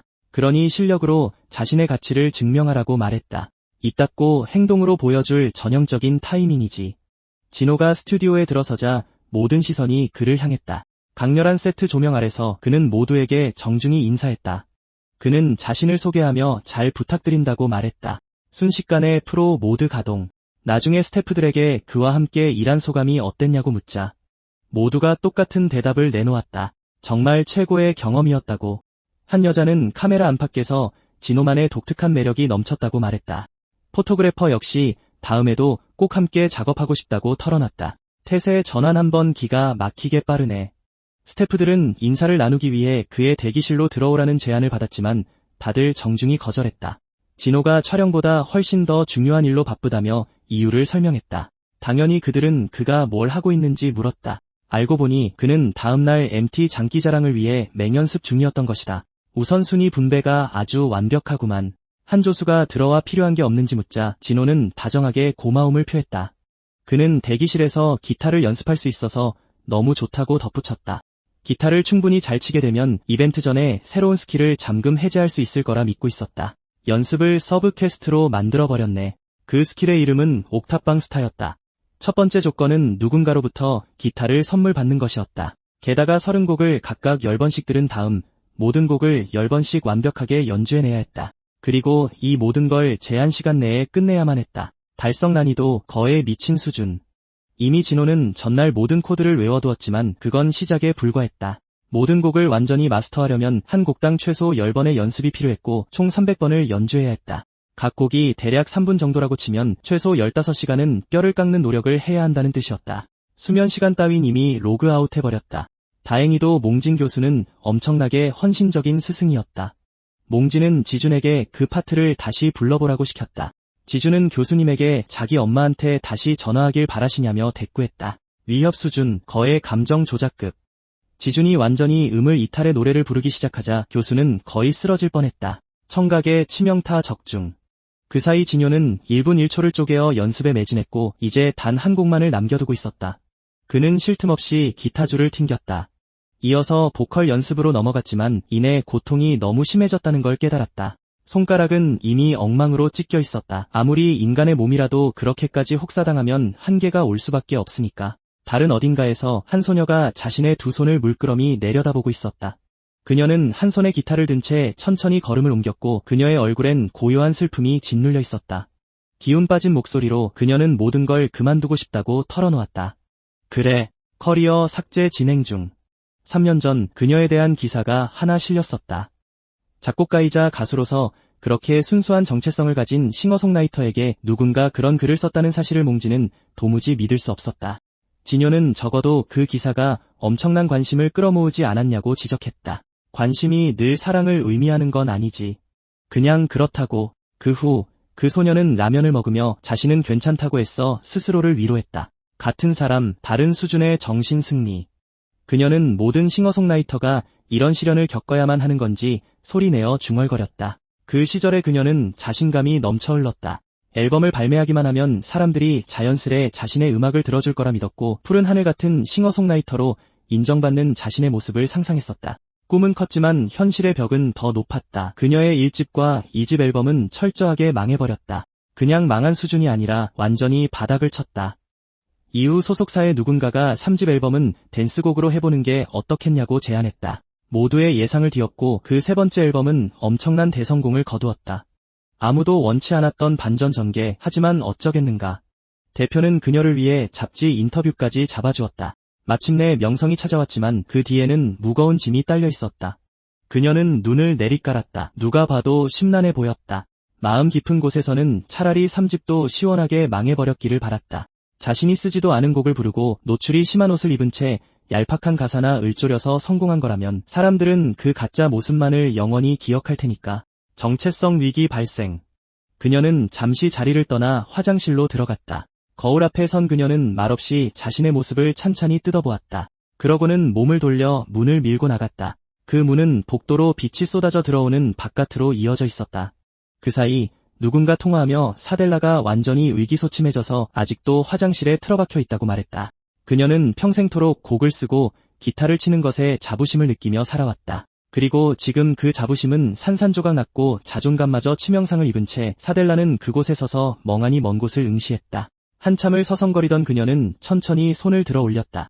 그때 갑자기 기타 소리가 그녀의 귓가를 맴돌았고 단숨에 그녀의 마음을 사로잡았다. 그녀의 고개가 음악이 들려오는 곳을 향해 확 돌아갔다. 일말의 망설임도 없이 그녀는 그 소리를 따라가기 시작했다. 주인공 모드 활성화. 오직 선율에만 이끌려 달려가던 그녀는 어느 문 앞에 멈춰섰다. 그녀가 안으로 들어서자 기타를 연주하고 있는 진효의 모습이 보였다. 갑작스러운 그녀의 등장에 당황한 그는 연주를 멈췄다. 기쁨의 눈물을 흘리며 사델라는 그에게 제발 연주를 계속해달라고 애원했다. 그리고 거짓말처럼 그는 다시 연주를 이어갔다. 그녀는 그의 앞에 주저앉아 단 하나의 음표도 놓치지 않으려는 듯 귀를 기울였다.